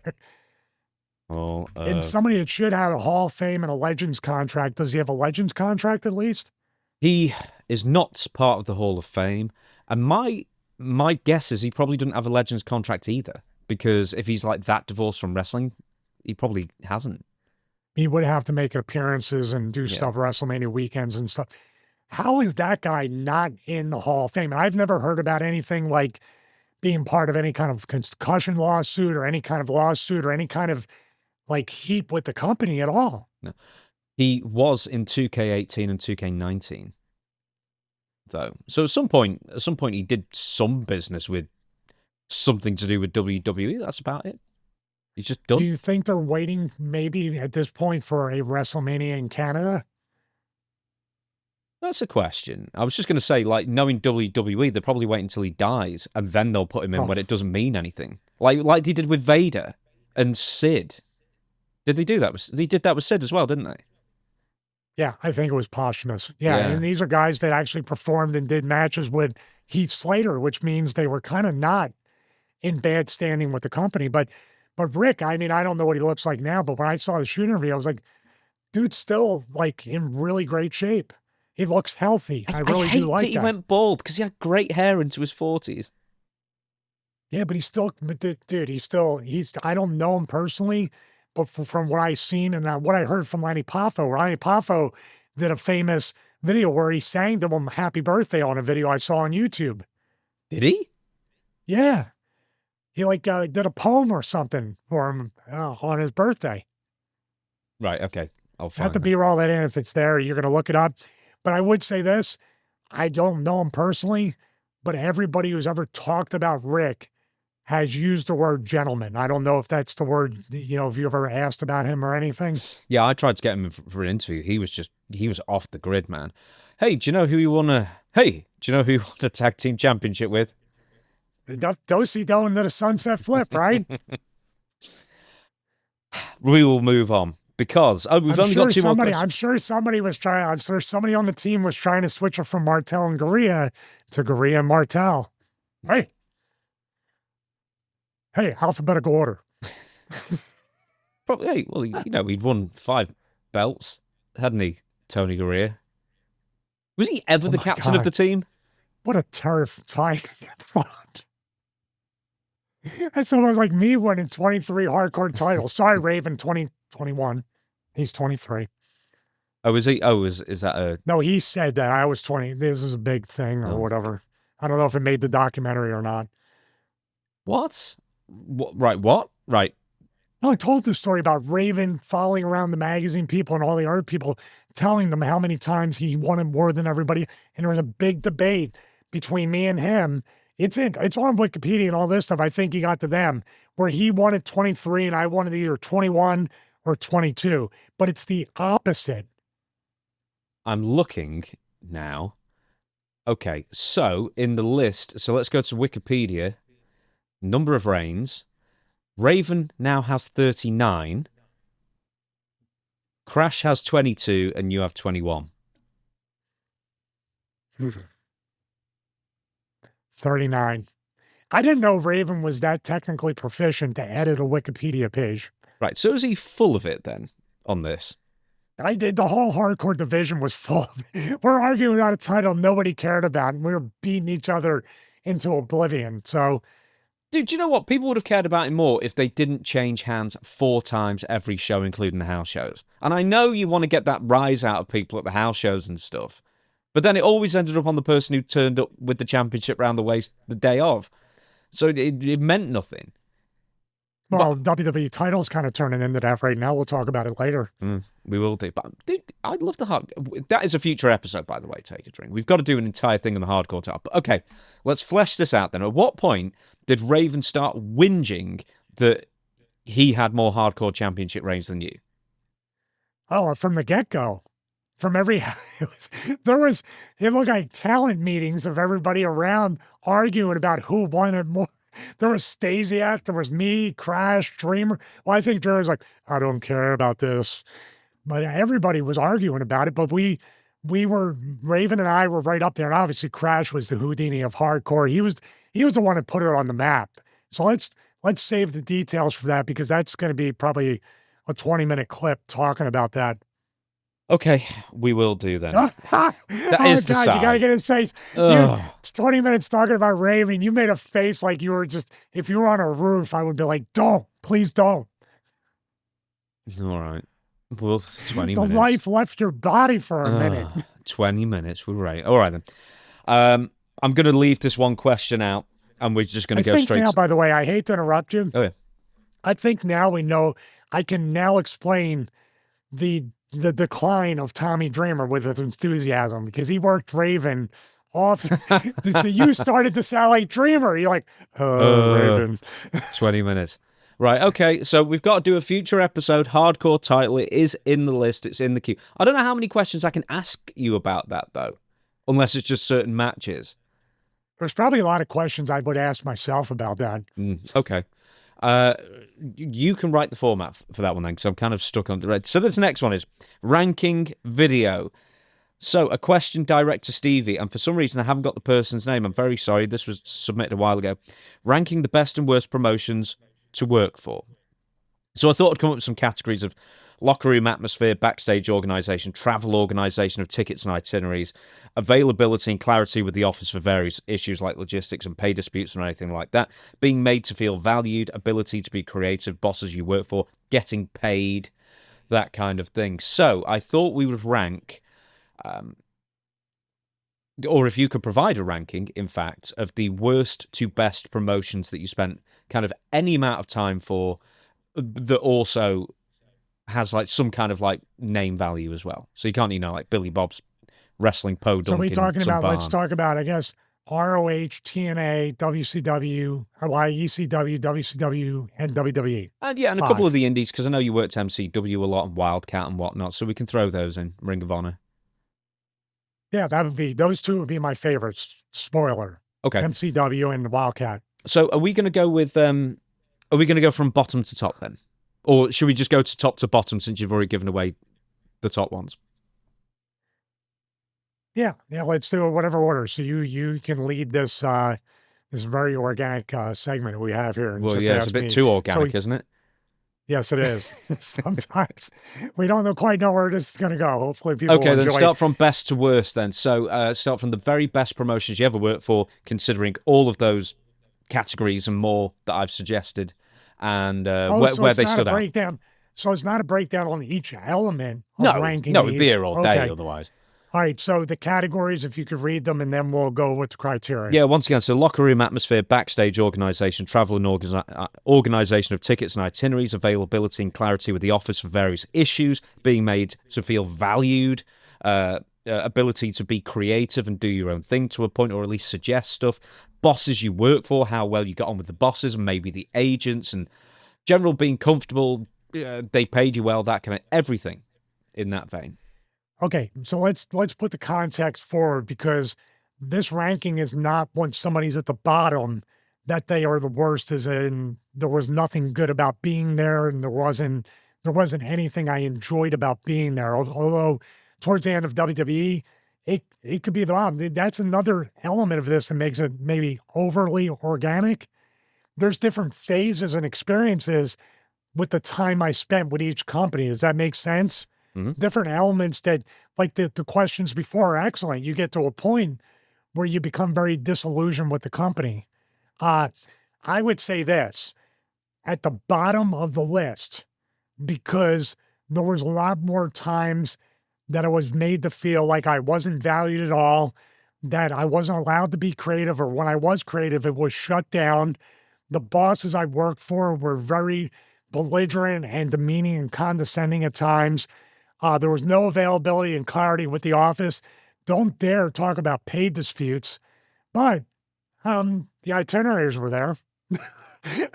And then the backstage organization was top notch because it was organized, but it didn't affect me in any way because they didn't value me.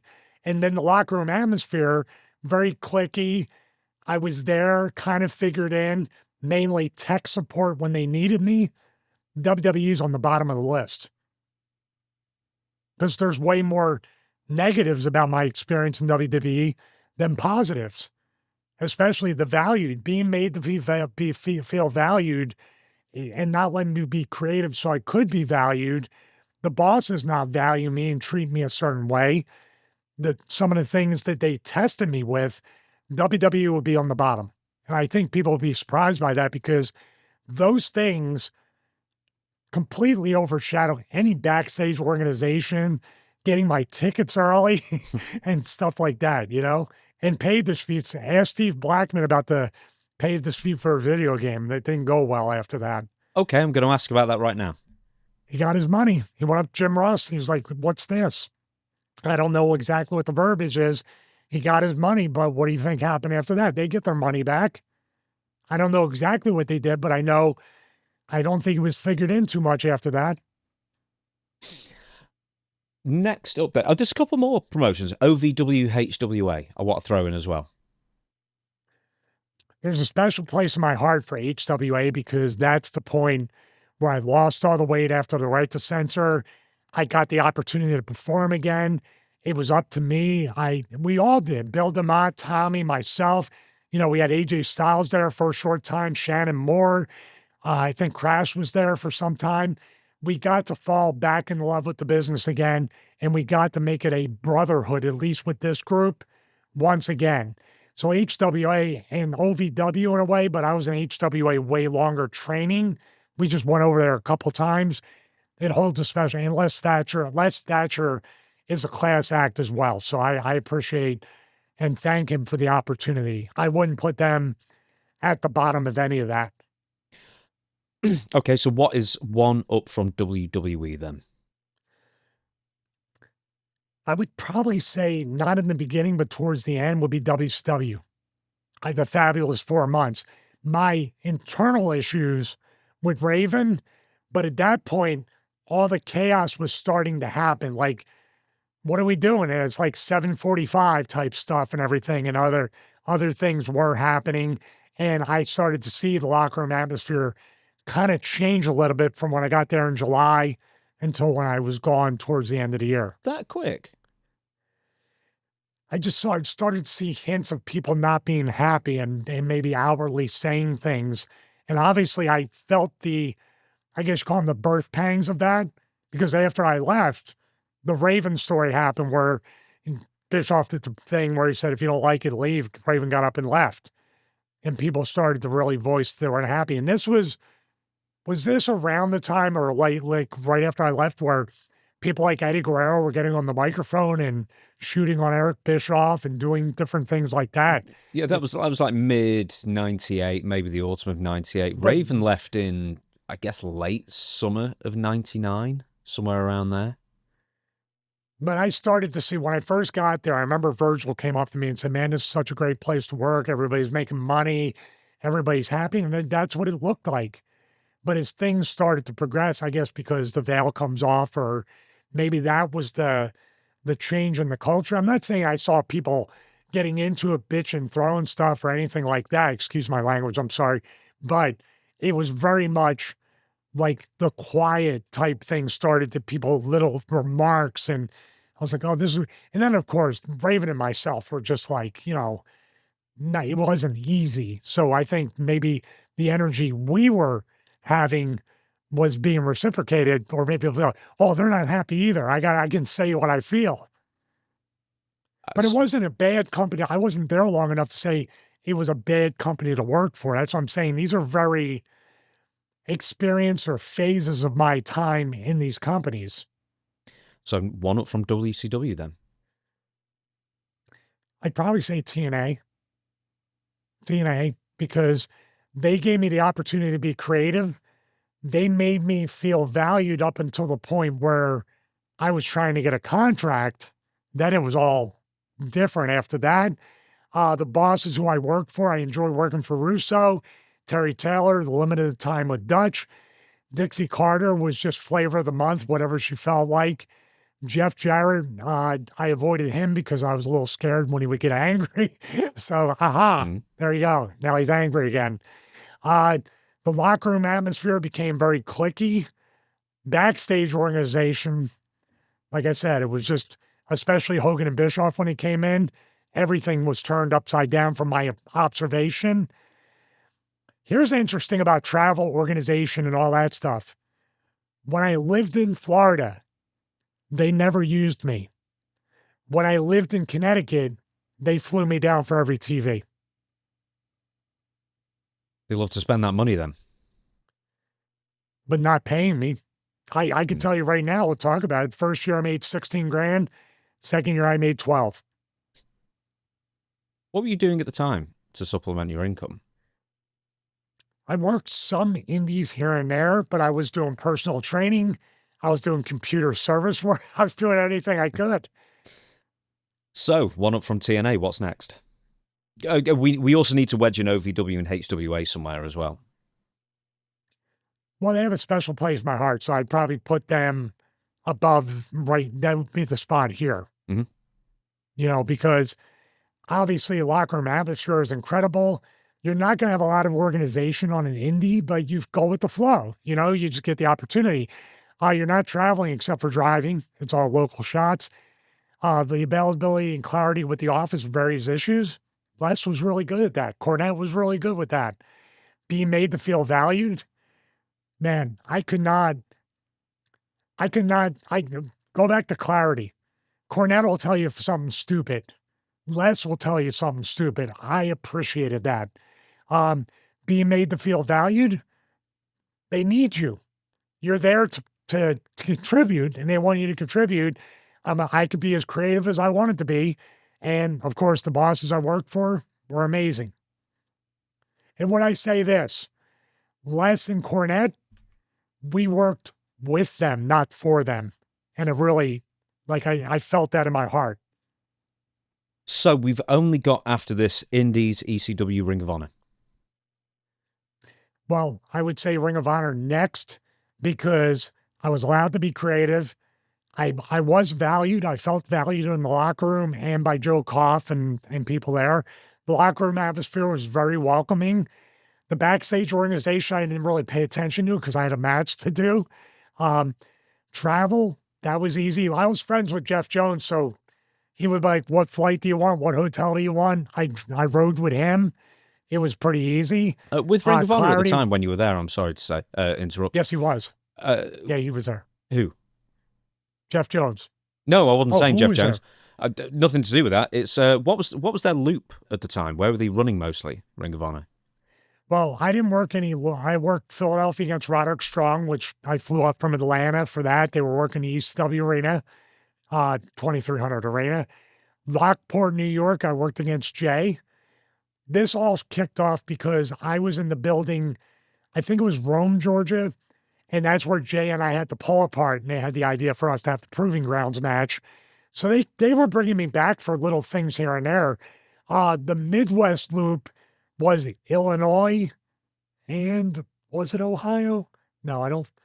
We had a loop where it was Midwest, 3 shows in 3 days where I worked, but everything there was fine because Jeff was the guy that I would say, hey, can you fly me in here, do this, and made it very much easier. But they made me, in the matches and what they did with me, the talent I worked, and by the way, what do you want to do, Jay? Kenny King, Red Titus, what do you want to do? Dalton Castle, what do you want to do? Jay Briscoe, what do you want to do? You know, that Roddy Strong, what do you want to do? Except don't bully me and beat me up, which he tried to do. Chris Daniels warned me about that. Very intense dude. Very intense dude. So, but they were all super respectful and made me feel welcomed and valued in the locker room. And Joe Koff gave me 15 minutes of his time in Lockport, New York. He didn't have to do that. So I'd say I was feeling pretty valued. There's one that I forgot to mention, Extreme Rising. Where does that go? I don't think it's enough of a body of work. There's only a few. I'll say this, now you're making me think about it. It was such a mixed bag, dude. I think it's just a push. No pun intended. Because all the negatives of it, I can like put rose-colored glasses on and say, oh, it was so amazing, which to me it was an amazing opportunity. But I'll tell you my personal feelings. I try to ignore that part of my career. You know why? Because it had so much potential. And it was my opportunity. It was Shane's opportunity as a promoter, booker, and talent. It was Luke Hawk's opportunity. It was, Ruckus was there. There was tons of young talent there. And they just ruined it. Dude, you literally had a cash cow. And you just were like, oh, can I pee on this? This looks good. Do you know who you wrestled? Because you wrestled on every Extreme Rising show, I think, as well, including Extreme Reunion as well. Do you know who you wrestled on the final show? Well, I was supposed to wrestle Sabu on the one that was canceled. That's where Luke and I went to Delaware and that whole title switch thing started happening. But who was the last person I wrestled? This is weird, actually, because it's got the dates wrong on it. So I was going to say Steve Corino. But I think, because there was a tournament match, it was Rhino. No. I did wrestle Steve Corino in the arena because that's where I'm sorry, you're right. cutting... I'm sorry, that was a year afterwards. It was unfinished business. Yeah, I beat Rhino in the finals at the Armory, the Pennsylvania Armory near Philadelphia. Corino I wrestled, and he had said he was getting heat on me, and he started, like, talking bad about Crash, and that forced me to, like, hulk up like Cornette did on the watch-along against Paulie. And, yeah, I remember that. I beat him with the Koji clutch. Dude, I was in incredibly bad shape. My personal life was in shambles, and that's where I was working out and dieting, but my cortisol levels were through the roof, and I was just getting skinny fat. But I remember doing that. I remember Steve never liked me, by the way, and he probably still doesn't to this day, and it was a really, really tough match to call, and I was trying to do everything I could for him, but he had he didn't like me. I think it was because when I left ECW and he came in, he might have gotten like ribbed a little bit about that. Oh, you're the other Stevie or whatever. I don't even know. Maybe he just didn't like the way I looked or anything like that. All we have left is ECW and the Indies. So where would they rank? ECW's next because the locker room atmosphere, even with all the Taz and Perry stuff and other things, it was a team-based atmosphere. We really did want everybody to have the best performance each and every night. Backstage organization was, well, just watch the rise and fall. Travel and organization of tickets and itineraries. Well, today you're going to be Missy High. You're going to be Missy High. You're going to be Paul Heyman. That's before they checked for IDs. It was touch and go with that. Availability and clarity with the office on various issues. Not with logistics, but I would say creative. There was a lot of clarity with that where they were talking, and a lot of it was fly by the seat of our pants, but a lot of it was, oh, this spawned an idea, so next week you're going to do this, or the next TV you're going to do this. Or you know what? Wow, that was so good. Get back out there and do this. It was very, very cool that way, where it wasn't clear, but the clarity of it was that we're going to all move in this together. We knew that as a team. I felt incredibly valued. It was probably the most valued I felt from a TV promotion perspective. The ability to be creative outside of the Indies, never had a job like that. Never anything like that with ECW. And the boss I worked for, Paul, financially might have not been the best. Creatively, might have been the best boss from a TV promotion perspective that I ever worked for. Ever. You can ask questions, you can disagree, and he wouldn't hold it against you. You know, I mean, you can't say, hey man, you're wrong and I'm right, but you could say, I don't get it. What's this? And then Paul would cut a promo or reenact the segment doing you better than you can do yourself. So That's where that goes up there. I mean, the stories are always going to be there, but I don't think anybody's going to ever say, man, ECW really handcuffed me and I couldn't be myself and I couldn't do what I wanted to do. No, that was quite the opposite. So I guess at the top of the heap, a couple of indies. I know I mentioned MCW, I mentioned Wildcat. I don't know if there's any other independent promotions you want to throw in there as far as that you had a long-term relationship with, or kept appearing for that you want to throw in as well. But who ends up on top of this list then out of those? Well, MCW will be next because the time period and everything, but it still meant a lot to me that Danny booked me. And once again, everything here was actually an A+. There was nothing where they fell short. Danny runs it like a business. And he just, to this day, from what I know, does an incredible job. At the top of the list has to be Wildcat Sports because I'm giving this from my perspective. Nobody would book me. Nobody would pay me. So based on that, nobody's giving me an opportunity either, right? Luke took a chance on me, paid me really well for the time especially, booked me in a way, allowed me to be creative, allowed me in the last run I had as an active talent to basically mentor his son in the ring for the last few months of my career and really bring him along and do it the way I wanted to do. Did we have disagreements? Of course. Also allowed me to do things to be like, hey, dude, this is the night I need to put this guy over. Well, we should put him over on bigger show. Trust me, this is the time. If we wait any longer, we need to put this guy over in this match. They allowed me to do that. The only regret I have right now is that Wildcat is not closer to me because you asked the question earlier. This would be one promotion, and MCW too. These would be the two promotions that I would love to be a booker, be an agent, be a commentator, to contribute anything I could to both promotions. I would work for both of them right now in a heartbeat. So this was a really positive episode. Now let's get to the news. I was like, we're back for 1,000. I feel great. Oh, we got the news. Yeah, I'm sorry. We're going to get to the news now. Right. We've got a few pieces to deal with before we shut down the show for the week and come back for episode 89, the gaming episode once again. Cody wins the WWE title back from Drew McIntyre on SmackDown this past Friday. So, I've got a load of facts and figures here. You saw the match. Cody and Drew have been the main feud on SmackDown for some 6 months or so. They've wrestled. They had wrestled like 3 times, like in major matches. Drew had lost them all. January 9th, Drew then wins the title, and there was a stipulation that said that Cody could not challenge for this belt again if Drew won. And Drew won with a 3 Stages of Hell match. Cody is now champion again because he just got another match despite the fact that he lost the Rumble and then lost the Elimination Chamber. Because storyline-wise, it seemed really, really hastily put together this reason. Nick Aldis went, well, I'm going back on my word on that. And Drew's like, oh, okay, well, I better wrestle Cody then. And then he lost. That was it. Very, very strange, isn't it? Yeah. Yeah. Plans changed, pal. Right? It felt very Vince.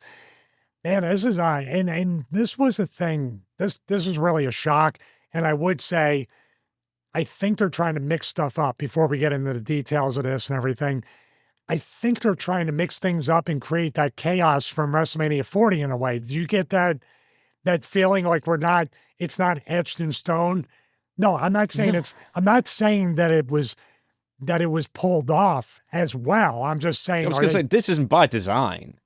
I think this is 3 WrestleManias in a row where something has happened creatively, or they just cannot make up their minds, or The Rock. They can't blame The Rock for this one, but this is 3 WrestleManias in a row where it just seems more chaotic than the last. But this is the one that we still don't know. We still don't really have that much of an idea what the card's going to be, apart from a few key matches. Yeah, everybody, I saw the video. We'll get to the ratio of likes to dislikes too, but the comments are all just assuming this is going to be a fatal, not a fatal threat, triple threat match, 3-way dance at WrestleMania, and Drew will be inserted back into it. But we thought all the losses Drew had suffered, that he finally won the title, that his run was coming, right? Because he lost so much. This was the only way to put him back there. The only thing I can think of is what is going to be Drew's truth in this that's still going to be keep him over as a character, because he's told so many truths that people are still interested in him. What's it going to be now? Because he literally got screwed over. The stipulation got reversed, and he got put in the match. Yeah, okay, right. So the argument is that he has screwed Cody over many times, which he has as well. But also, Cody's the babyface, so therefore he has to be, his integrity needs to be absolute. And the guidelines and the guardrails. Yeah. So Drew's truth in that sense would be the company is out to get me and screwed me over. And they went back on a stipulation that we all agreed on, Cody and the company. So that would be easy enough, but I don't think he's going to be in the match. I think it's going to be him and Jacob Fatu now. So it's just going to be another singles match with Cody and Randy Orton now. Now, the only match would make more sense in my mind, and just being my bias, because I want to see this guy have a WrestleMania moment, and especially a WrestleMania match. I'd love to see him get immense heat, bloody heat, on Nick Aldis, and Nick Aldis wrestles him at WrestleMania. You got something there, right? Mm-hmm. I think if they ever do Nick Aldis in the ring, I think it'll be against Adam Pearce. For control. And then they'll have yeah. Not even for control, just because they don't like each other for some reason. I think that would be the match. Well, they have to put more care into that angle and make it more apparent to casuals out there. But for now, that would be, I said I'm biased, but that would be the one that would have more of Drew saying the company is screwing me over than just saying I'm going to wrestle this guy. Now, I know they have history and they've done things leading up to this, but that's almost in wrestling angles a lifetime ago. You better run some B-roll packages to remind everybody. So Cody once again won. He won pretty darn clean as well. Just hit Super Cody Cutter and the Crossroads and pinned him in the middle of the ring. And now we are kind of where we were 2 months ago. So I think the prevailing theory was that it was always going to be Cody as champion going into WrestleMania. And then he wasn't. And then they seemed to put everything in place to make sure that he couldn't be. And now he is again. And it's really unfocused at this point. But I don't think it's not got that fun chaos thing. So I think I may mention 97 when Shawn Michaels lost his smile and there were a couple of title changes with Bret and Sid and he didn't know what was going on. And we can look at that in hindsight, but WrestleMania 13 bombed at the box office badly. But it was, Bret and Austin was, probably the greatest WrestleMania match of all time from it. So at least we got that out of it. But these chaotic things can go really well or really badly. 2 years ago with The Rock went fantastically, even though it made no sense. Cody, even though he did everything they could to not make it go fantastically, yeah. Right? Yeah, but that worked that one time, and then last year it didn't work at all, and now this year into it, and that's when he took the back bump into the cutter and then the Crossroads. Let's get to the WrestleMania plan. So it's going to be Cody versus... Oh, they were actually thinking it was going to be Cody versus Roman Reigns again. So 3 times in 4 years? And I guess somebody said we can't keep running that one match back, at least. And then there was... this was released a couple of days ago. One of the original plans was to have Cody and Drew in Hell in a Cell at WrestleMania for, I guess, one of the night's main events. Which I know as much as Cody and Drew have wrestled... They work together really well. I wouldn't be tired of seeing another one, especially with a major stipulation added on top. I thought that would have been the better idea. Well, I agree with that. And a Hell in a Cell at WrestleMania would be something special to look at. Yeah, I thought even when they had that match on SmackDown, I'm like, okay, as a worker, you're like, man, we've worked plenty of times and obviously probably had house shows besides TV and PLEs. But man, they made the match just as special and different and put tweaks on it that even the 3 stages of Hell match, you put 3 matches in one night, right? So that's 3 matches out of your ammo. But this one felt completely different than all the others. Good job, man. 2 of the best workers out there. And that's something right there where you're like, man, I wouldn't mind paying for this at WrestleMania. I'm sure you're not the only one. So what do you think of Cody versus Randy Orton, and also on the flip side, it's CM Punk and Roman Reigns? So I think the criticism out there is that it's very safe. This is a very, very safe pair of main events. And I don't think that's meant as a compliment. I think it's kind of par for the course kind of thing. I think the Punk Roman one is something of a first ever type thing, which they internally they find excitement with. But I do think it's incredibly safe. I also think it's more feels like giving Roman Reigns something to do at WrestleMania, and maybe putting a different belt on him because he had the other one for so long. Cody and Randy have so much history. I've done podcasts together on the bus. I've seen that and other things. And Cody and Randy have history from Legacy and all these. I can see them doing things to build up to it, but they definitely need to, because it feels like it's a very safe WWE main event for WrestleMania. I think to say this, it feels like it's WWE's internally four most favorite guys. Yeah, it's a political main event of WrestleMania. Yeah, right? it kind of feels like a giant political main event of WrestleMania, both made us. And the other thing is, at the moment, all four are baby faces. Kind of. Pretty much, actually. I think, too, with that, excellent point. I think they're trying to create, like, which I say, chaos in a way where everybody's in a gray area, because we just did the thing with the Usos now are involved with Punk, and Punk is clapping back at them. It's kind of interesting in a way, but you could also get it lost in translation. Do you agree? Like, there's no raw emotion, there's no way to feel. If you get confused and you don't know who to cheer and boo, it can come to a point of, safe, right? Like, everybody's trying to be edgy, but it still feels safe in the same way. Do you think Randy Orton is going to be the heel in the match eventually? Do you think? Because I think this is what I was guessing. I figure other people are guessing he's going to be revealed as the person who's been attacking people backstage, Jey Uso and Jacob Fatu and whatnot. That would probably be, once again, the word is safe. That would be the safest conclusion to come up with. But I also feel like they're going to cheer Randy at WrestleMania and boo Cody possibly. I'm not sure. Now that I said it out loud, man, the reaction Cody got. Now, this is where we can get in. This is a good segue. We can get into the difference between the people in the crowd and even the people, the casuals at home, and then all those people, those hundreds of thousands of people that disliked the video where he won the title. There's a big divide here.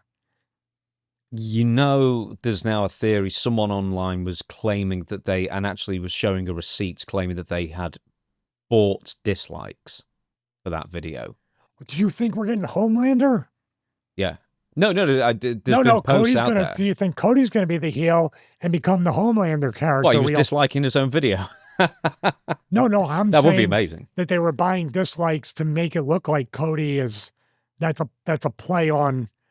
That could be interesting, but I don't know. So yeah, somebody online was claiming that they had and showing receipts that they had spent $250 or something to buy 65,000 dislikes for that video, and that is why it's appearing that fans at home hate the change more than they otherwise do. Now, clarify, you're talking about WWE or this person bought the dislikes? No, just some random guy. Oh, I'm sorry. I thought you said WWE bought the dislikes. No. This is just some random person online sorry. who's just like, apparently hated it so badly that he had to buy 65,000 dislikes. Yeah, but there's still six he figures. He was threatening to buy more as well. So apparently he was saving up his mother's pocket money. In this economy, that's what you're going to spend your money on, dude. Yes. Okay. So.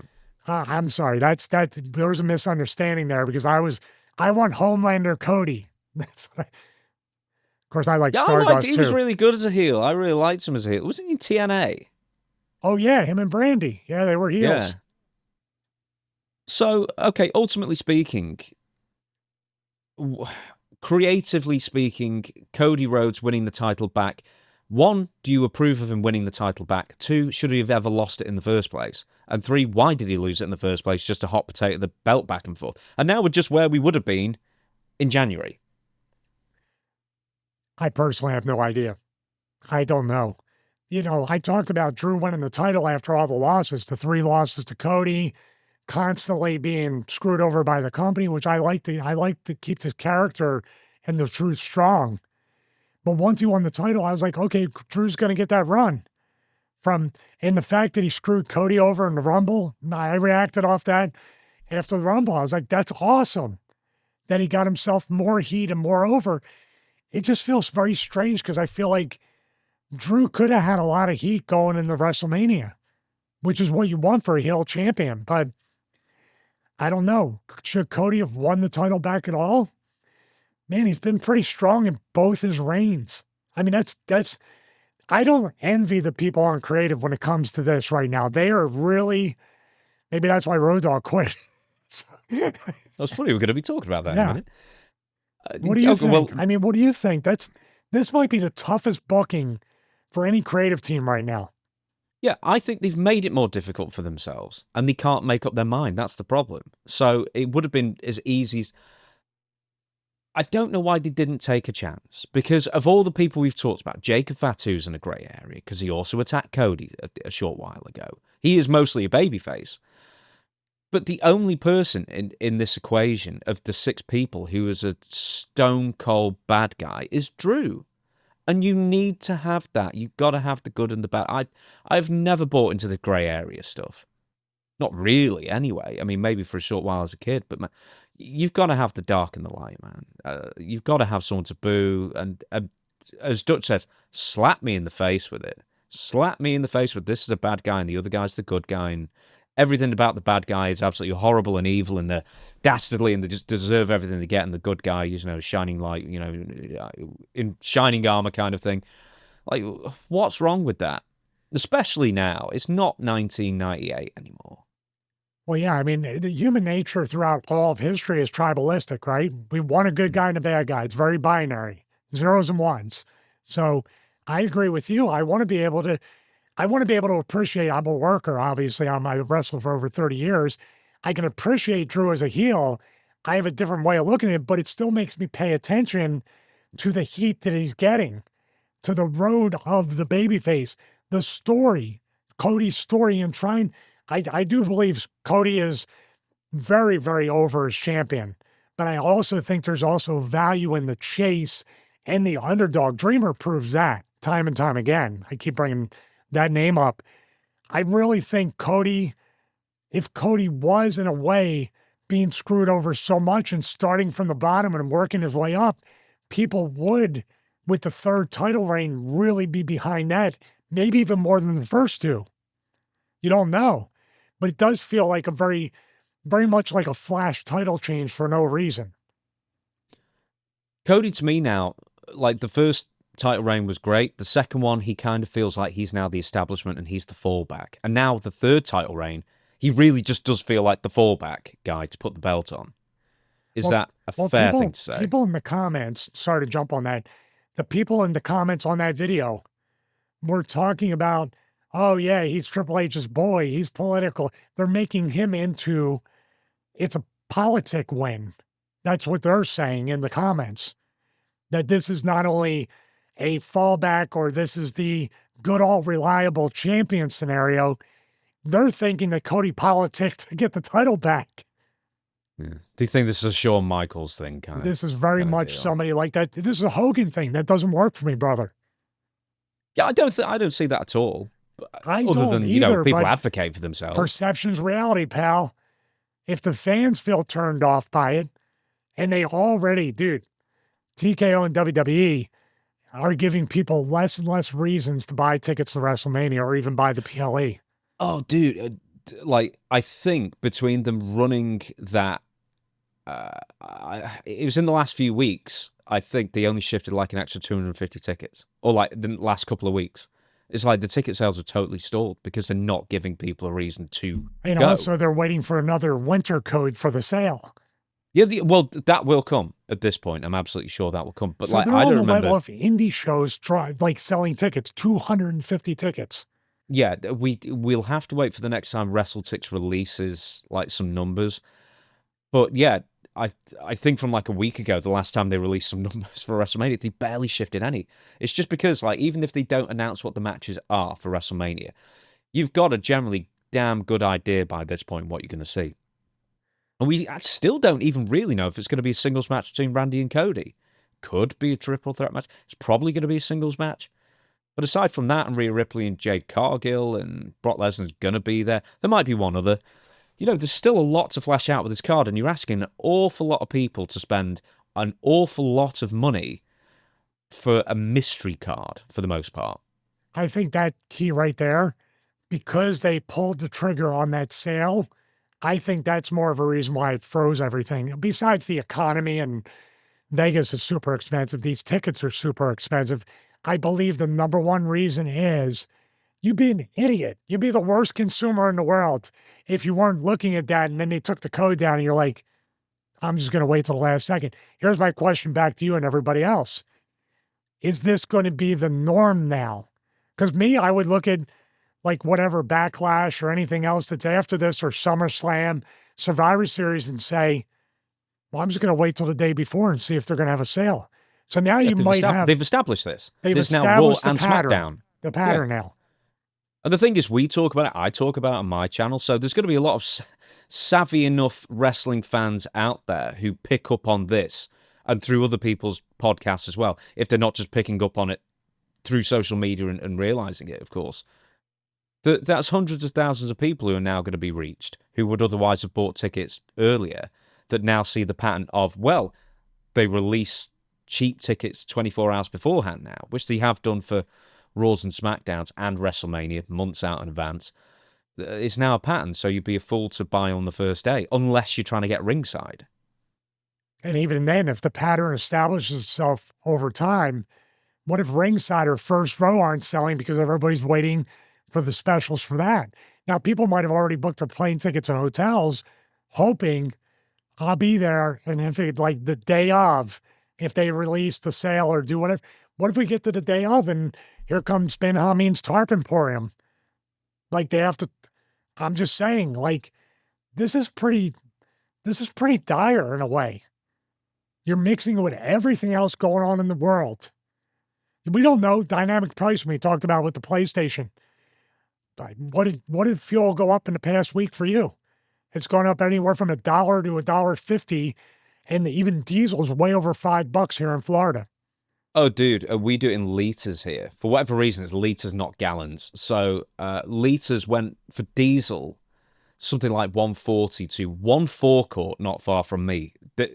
I'm pretty sure it's like a family-run one, that like a franchise kind of thing. Went from like 140 a litre to 170, like overnight. No one else has raised it that much.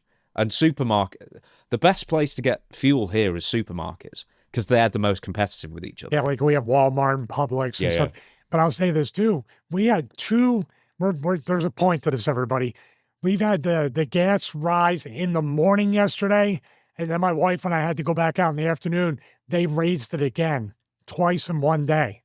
So why I'm saying this is, for anybody that hasn't booked their ticket, now you're going to be suffering from the dynamic pricing of the airlines, probably the rental car companies and the hotels too, but definitely the airlines, right? They've always been doing that.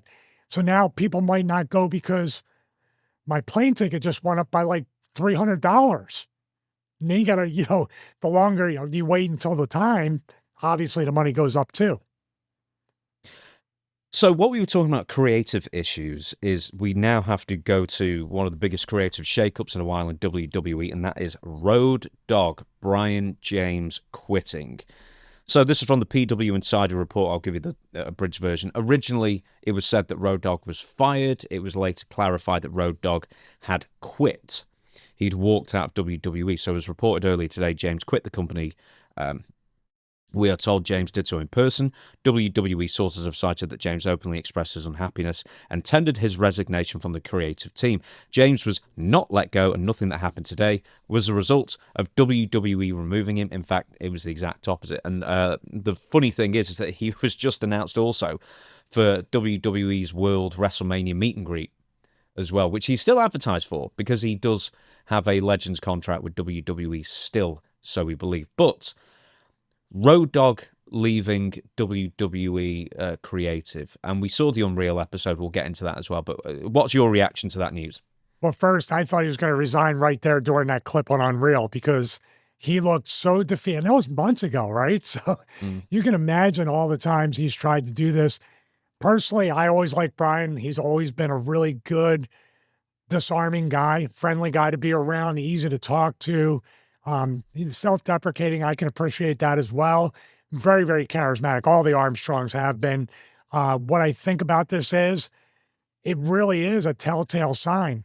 I just talked about the gas prices, all the other dynamic pricing, but the economy in general, the job market, all these things that are happening, I think it's really profound that he would resign from this position at this like economy that looks like either we're in a recession or we're heading into a really hard recession. To resign from that, how bad did it have to be? Did you get that impression? Like, not too many people can he's not going to go from here to corporate America. So what do you do unless he works in AEW? What's the doggy road doing in AEW? He apparently tried to get a job in AEW, or he was publicly picketing for one when he was released in 2022, I think. So for like 8 months or so, he was like, "Man, I'd love a job in AEW," and they apparently weren't interested in him for one reason or another. I don't know if it was just because he was too WWE. I don't know, but I wouldn't have turned down Road Dogg. No, I would have went to Road Dogg first the second he got released. To have that guy on the creative team, to have that guy as an agent, to have that guy even come out and just warm the crowd up, all the above. This would be the guy. And actually, you're kind of dumb in a way because there's somebody else there that we keep saying we're going to talk about at 63 years old that I'm going to probably email for workout advice. Billy Gunn, you won't want to see the New Age Outlaws reunite in AEW, even just for a segment? I think with I don't get it. He left the first time because this is the second time he's walked out on creative. Because the first time was after the Kofi Kingston thing, so he had, I guess, from beginning to end, pictured him winning the title at WrestleMania 35, and then he quit shortly afterwards because I guess they were doing the Rey Mysterio thing with him. They were basically he'd won the title and then they had no plans afterwards, and then it was a kind of crappy run from there. And so Road Dogg saw he didn't leave after whatever the 6 or 8 second match against Brock on SmackDown.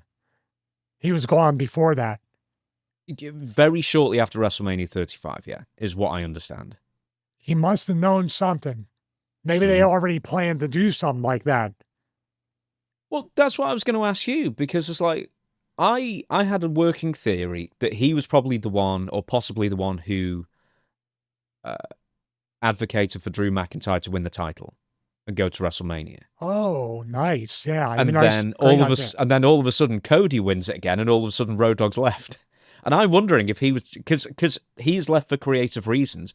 What's the biggest creative decision on SmackDown at the moment? It's of course the title and that feud and who's going to WrestleMania. So I'm wondering if he's just looked at that and went, that's completely ruined all my plans and my story that I've been advocating for months now. I'm done. A complete guess, but... Well, I mean, where there's smoke, there's fire. You have the Kofi thing. Then you have Chelsea Green on Unreal. And I'm sure after that clip aired from months ago, all the things that were happening between that clip and Drew winning and then losing the title, he probably had a lot more defeats than victories creatively. So I'm the head writer, which he was, right? The head of creative on SmackDown. I think he was co-head writer. But yeah, he was very high up. We have a situation, and I know people say whatever, I'm looking at it objectively, where Hunter has become Vince. You can have whatever ideas you want. They can be great, do whatever. But if I say no, it's not going to happen. And that's what we saw in Unreal, right? Mm-hmm. I saw Road Dogg. It felt like his soul was literally leaving his body because he was this close to saying, dude, I completely disagree with this. And you heard his words just jumbled around in his mouth. And he said, I don't disagree. It pained him to say that. Did you feel that? I bet he wished he'd come up with a more concrete follow-up. Do you know what I mean? Because I think with Vince, or whoever else it may have been, that you can't give someone a reason. You have to give that person a reason why. A follow-up. You can't just say, I think we should do this. Well, why? Then you have to have an absolute foolproof reason and justification as to why.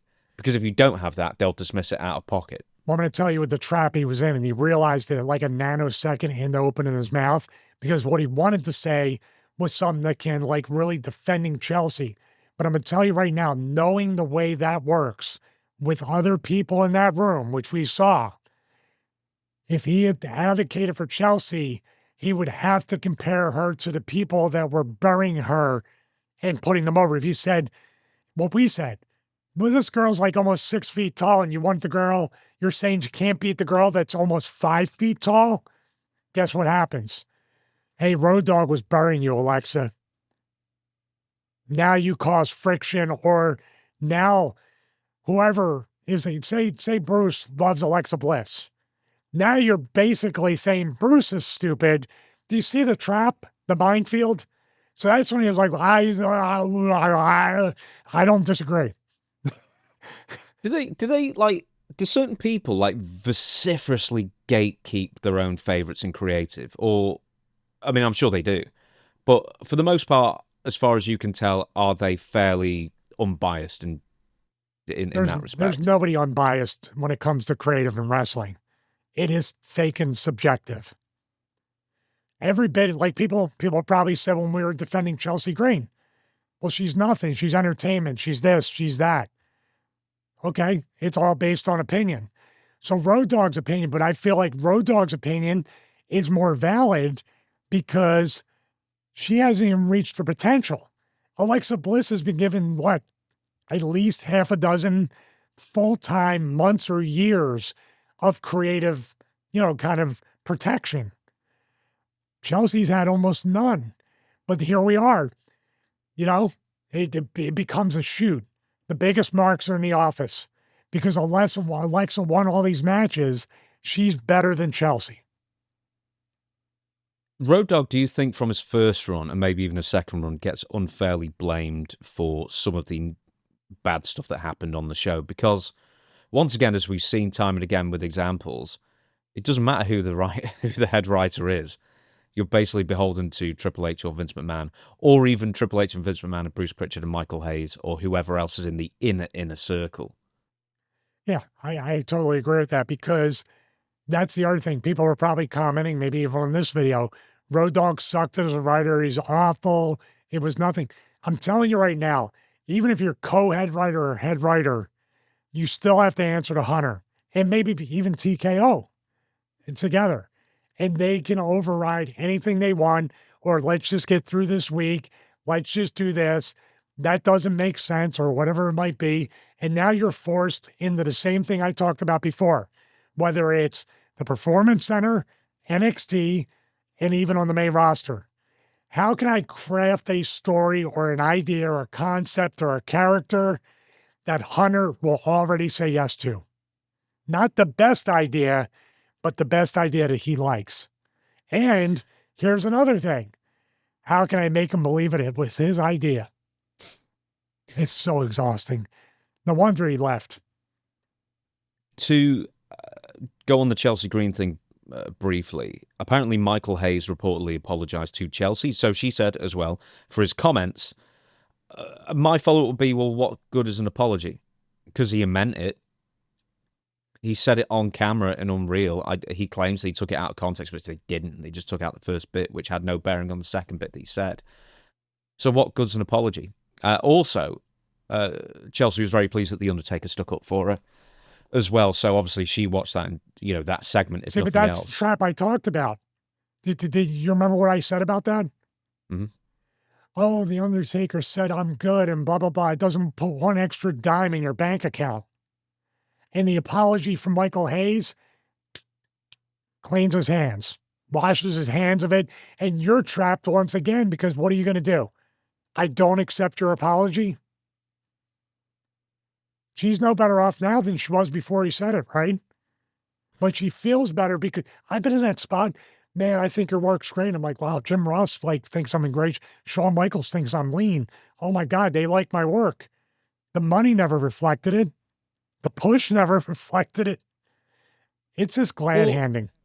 I'm sure Taker feels that way, but it doesn't mean anything to her on the, on the bottom line of everything. What would be the worst if she said, genuinely, in a weird way, I can see it working out for her, whereas Michael Hayes apologized to Chelsea, and if Chelsea said, I don't accept it because you're not sorry that you're not pushing me as much, you're sorry because you may have hurt my feelings, or you're sorry to score emotional points with the audience. You got caught, basically, saying something that vast majority of people don't agree with. That's why you're sorry. And then what if she just said, well, okay, I'm going to spend every single minute on TV making you eat those words and regret that you said those words. And I sort of kind of think that like a Michael Hayes or someone would appreciate that. It's like, well, I hope you do. Well, you got a 50-50 shot. You can appreciate it, or you can say you're never going to get on TV to have the opportunity, right? Yeah, I guess so. These are very insecure people we're talking about, by the way, Michael Hayes and a lot of other people in that company. And it's so funny, like, that he can say that and then have such a bad take, but then get away with it because it's Michael Hayes. I don't get it. Yeah, and this girl now has to play nice. If she had said that and said, I'll show you in a way, he could have said, wow, that's exactly the killer instinct that Taker was talking about, the rough edge on her. Or he could say, what a B word. Who do you think you are? You're off now. Sometimes you got to take a risk, I guess. We're going to move on. We've got a couple more bits to talk about. I'll tell you what, I took the risk. Oh, well. Well, you said it can go 50-50. Let's go to Danhausen's career. Quote, over before it started. Now, this quote is actually from Vince Russo and Jonathan Coachman's podcast. And I grabbed a couple of quotes from there. And I immediately wanted to put them to you because I completely disagreed with them. But I wanted to see if you disagree with them. So there's been continued talk, of course, whether Danhausen is going to succeed in WWE.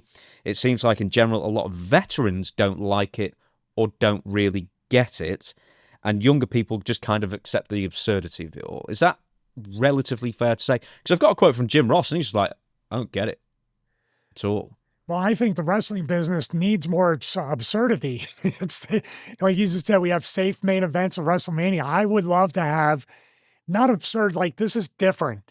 Like the Bray Wyatt or the Wyatt Six, the supernatural stuff, that's tough. That's absurd in its own way. This is absurd. Now, R-Truth is the one-to-one analogy of Danhausen, right? As a matter of fact, they want Truthhausen as a tag team. Isn't he absurd? But everybody loves R-Truth. It could be an acquired taste. Guess who what? We had a question earlier, and we'll answer it maybe next week on a dedicated segment on it. Wasn't the Broken Universe absurd? And then wrestlers like Cole Cabana and everybody were laughing at it and saying, I don't get it. But it got over, right? Majorly over.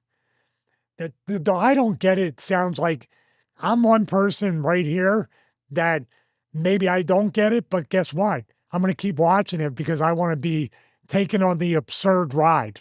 But I do get it because Daisy Dukes and a half shirt's pretty absurd. I'm sure somebody was saying something about that.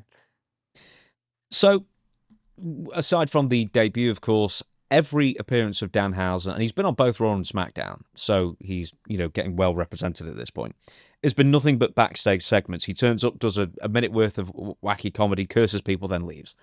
And I think WWE, for me, has done a really good job of establishing his character since the debut, which is kind of didn't land for most people. But anyway, let's get to the quote from Vince Russo and the coach. They're assuming the person who watches the show knows who Danhausen is, what he does, and why he does things the way he does. Russo told the coach, who agreed to the assessment and further added, I had no idea, Vince, that his career would end before it even started.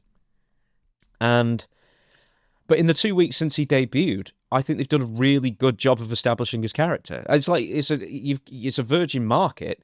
You can make him kind of whatever you want him to be, but you know what he does already. He's wacky, he's got ridiculous face paint, he wears a cape, he curses people when they disagree with him, then he disappears. Occasionally gives people a jar of teeth. Yeah. What else do you need? Well, I agree with you. There's the spoiler. I disagree with both of them. My friend Vince Russo and former Stevie Night Heat employee Jonathan Coachman, your insubordination where you disagree with the boss. I still have a kind of a 30-year contract with him. So I do disagree with it because guess what? Danhausen is a mix between the predictable and the unpredictable. I'll explain. We already know the catchphrases. We know the cursed. How many people in the crowd are going to start doing that? How many people, I'm not on social media, how many people are already doing this and posing with it? They were chanting it on Raw. So when he did it to, not The Miz, El Grande Americano, they did it a lot. They did the catchphrase with him. So it's already caught on to a point. Yeah. T-shirts, merchandise, all that stuff. Here's the thing. It doesn't matter if Jim Ross, Jonathan Coachman, Vince Russo, you or myself or anybody in the crowd get it right now. You know who gets it and it seems like they're going to stick with it? WWE. And I'm happy for the dude. Guess what I see when I watch the thing with Miz? Oh, some fun.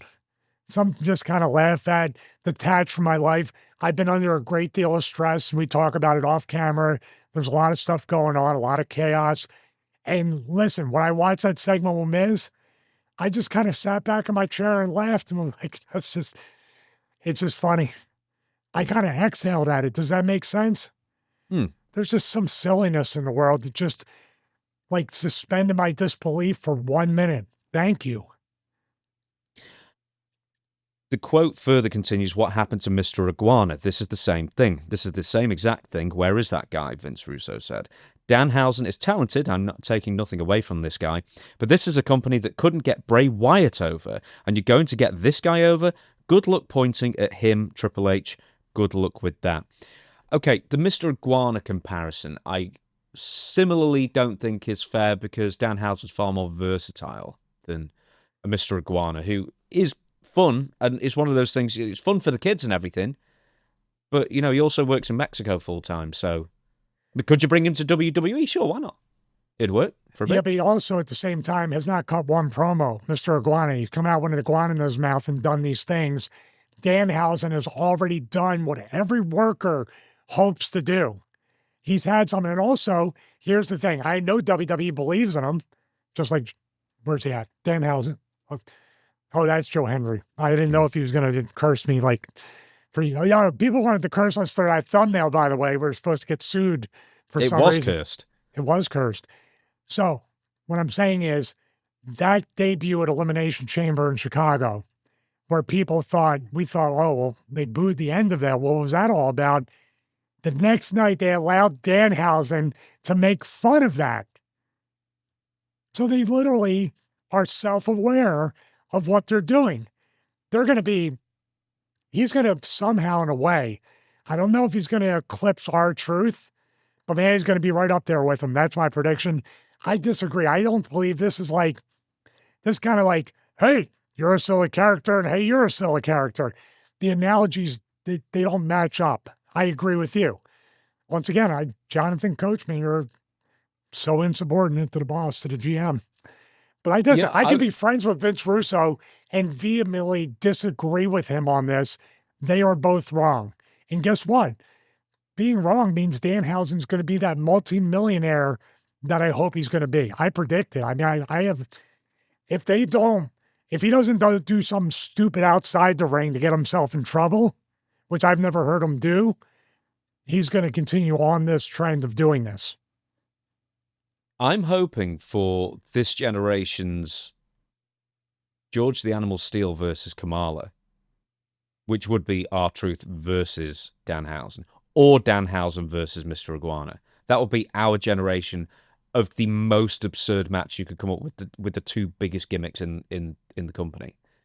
So I think that will probably end up working at some point, which would be good to see even on a PLE.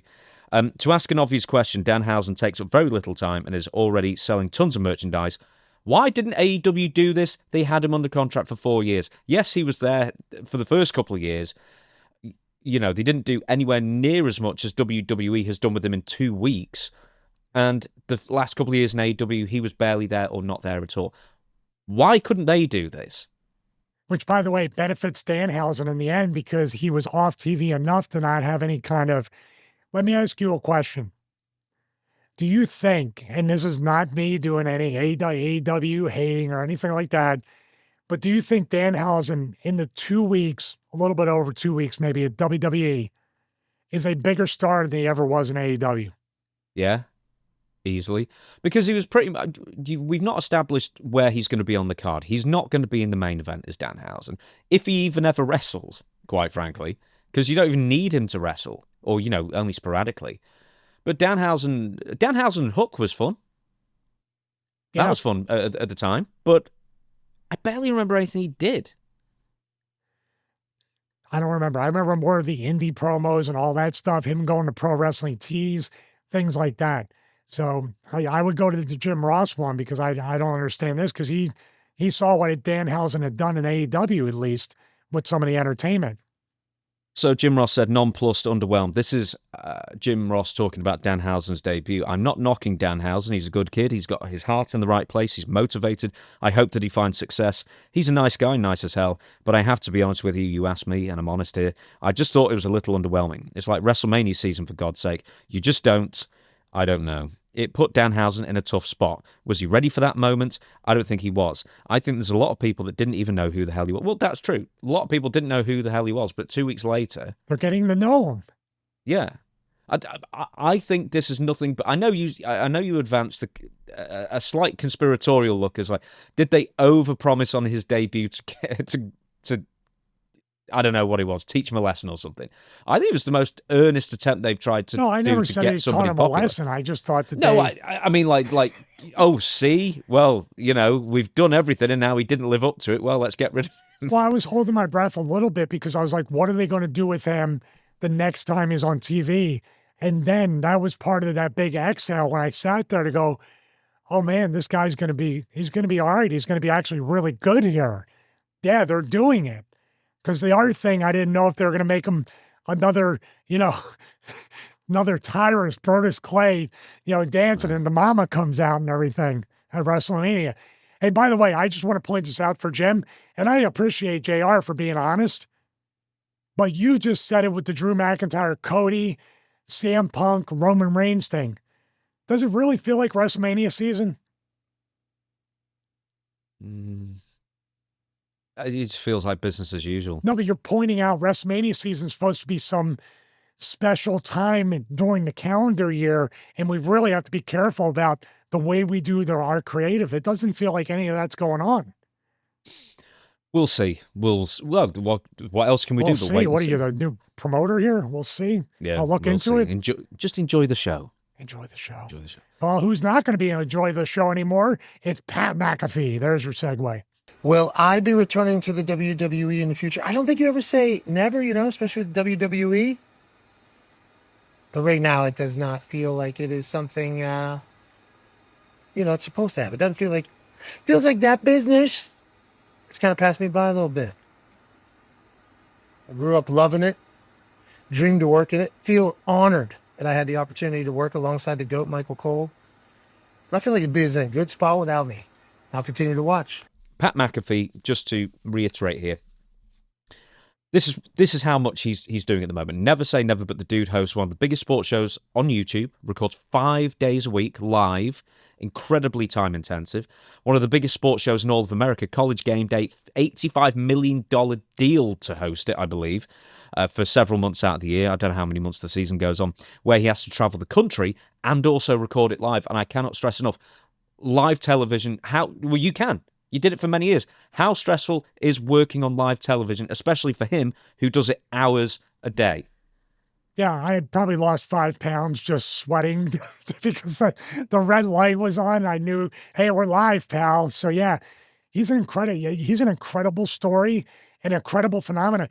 There's something on YouTube when he was trying to break into ESPN, he was still doing like the really, really, it killed me, the video quality and the audio quality when he was initially holding the microphone and it was very grainy and everything. I got room to talk. I just hit the mic. But he was showing how he was on a jet flying to do a guest spot on ESPN, like Good Morning something or whatever, then flying and doing this thing, then flying to do his show. And dude, it was just round. And that was before he got married and had a kid. So that's a big deal right now that you can attest changes everything about your life. And he's still super busy, but keep going. You're not done. Yeah, I mean, he's probably got whatever other gigs and endorsements and filming days he attends to, a young family as well, and WWE commentary on top of all that, which is another day and a half's worth of traveling as well. The WWE had to go with that because, one, he's got over a dozen people who work for him on the Pat McAfee show, and he's making tons of money out of that. He's making outrageous money working with ESPN. WWE was definitely on the bottom of that list as well. Pat's become a really divisive figure as a commentator. I guess some people preferred him in NXT, or when he was first commentating on television, on the main roster afterwards. But then I don't know if he was losing more fans in the last run, or if he was getting more forgetful. Or he cannot have been keeping up with the product as much as he was when he first started, just because of the sheer amount of workload he had. But it seems that people were getting sick, or some of them were getting sick of Pat McAfee toward the end. Did you notice any decline or change in his work over the years, or do you just think too much of something and familiarity breeds contempt? Well, we have to say, too, that he had an on-camera battle with ESPN where he was calling out executives. There's a lot of behind-the-scenes stuff, and there's also a transition. I don't know if he did it fully, where he was trying to handle everything, and then when he got married, and I think even after he had the kid, he was trying to offload and delegate all that stuff. He was what we do, but so much more stress and responsibility of being a one-man show, and obviously having other families that you need to take care of and their families and all that stuff to make sure. In WWE, it felt like, you know what it was? It felt like it was so homogenized and milquetoast and vanilla with the commentary that when you had, for lack of a better way to put it metaphorically, like a frat boy, like a fan that could be excited and be himself, and you have somebody saying, say this word, say that, jumping up on the table and dancing with Boogs and Shinza, with Nakamura and everybody. That was fresh. But also in a way, maybe that could become tiresome after a while. And of course, we talk about it off camera. I mean, wrestling fans could get tired of us, get tired of anything. There's a shelf life on everything. And McAfee, obviously, I don't blame him. Just a college game day alone, I think ESPN pays him tens of millions of dollars a year as well to do the show. Mm-hmm. So, good for him. Pat McAfee, how many times do I say when we talk about different projects or maybe trying live shows 5 times a week or a few times a week, what's the person's name I bring up each and every time? McAfee. Mm-hmm. He's the gold standard for what you and I want to achieve. Maybe not that many different things, but just one of them. One of them would be great. We mean the pay. That would be good if we achieve that. I hope so. You're on your way. No, we're not. You. Yeah, 85 million. That'd be great. I know our IRS entities are listening. Yes. We lost money this year. Yeah, man, you owe me. Did you ever get tired of Pat? No, I don't. Sometimes, in a way, it feels like he's so exhausted that he needs to push. It feels forced, and I can feel that. Not only on commentary, but his show. Dude's got to be tired at times, but he has to. I kind of sometimes overcompensate and try to act. I'm sweating right now, but my back is killing me, and I haven't slept in 3 days. But man, I'm having a great time. But seriously, I don't get tired of him because you know why? I remember when Pat started out, he retired as a kicker. He got the DUI. He talks openly about this stuff. It happened when he was a kicker. He's literally not a rags to riches story, but he built it from the ground up, dude. I can never get enough of that. What do you look for in a color commentator? Because I saw people saying, man, I much prefer Corey Graves and Wade Barrett as co-commentators. Wait, but you hated Corey Graves when he did it. When, not you, but people were like, not to cut you off, but they said, like when Pat McAfee replaced Corey Graves, they were like, thank God. Now they're saying, thank God Wade Barrett's in there until he's too. Oh, I hate his accent. That's what they're saying. I think the only person they've just given up on is Michael Cole, because he will never leave. He was the GOAT, by the way. He knows where the body's buried. Dude, maybe he meant an actual goat. I don't know. I've been around heel Michael Cole in the gym when I was in WWE. I want to see that guy on commentary. What? Right. What? Oh, man.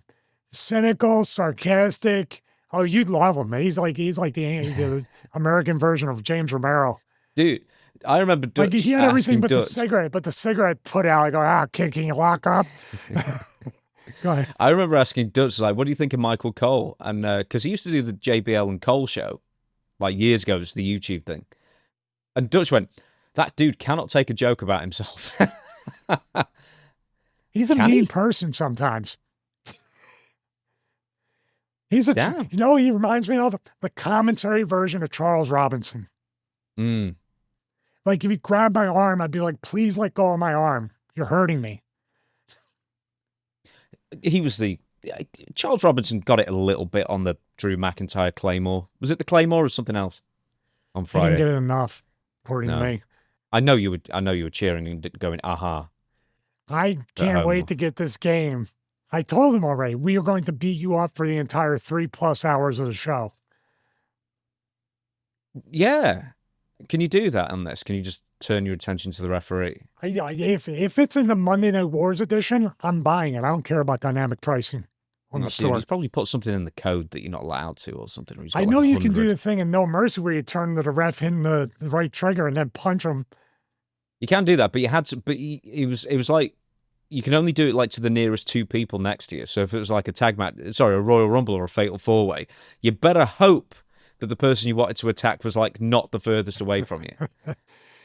Charles is going to be like, Charles is going to have finally the voice of Charles Robinson will be unlocked for the lines he says, where it's like, get off me because I'll constantly be hitting him from behind. What do you think of Pat McAfee's work in the ring? And I thought he did a great job with Gunther as well, which is kind of just like last foray into the ring and sort of the build up to it. And that was covered in Unreal as well, aside from who should win, which is its own thing that should have probably belonged in the road. Amber alert out for that young rider. We don't know where he's at. He's buried with Ric Flair in the desert somewhere. I swear down there. But yeah, I thought Pat did a great job with that, and he can be that underdog guy that's kind of sort of believable as well, even though he's a part-time celebrity wrestler. Well, you know who trained him? Bad Bunny. No, he probably is opening the wrestling school right now. Michelle McCool. No, that you got to breathe. Wow, holy, take a drink, everybody. I almost cursed. It was almost 3 hours before he brought up Michelle McCool's name. No, it wasn't. I brought her up earlier as well, and you missed it. Oh, there's like white noise when you do it now. Yeah, sorry. I'm sorry. He was trained by Rick Rogers.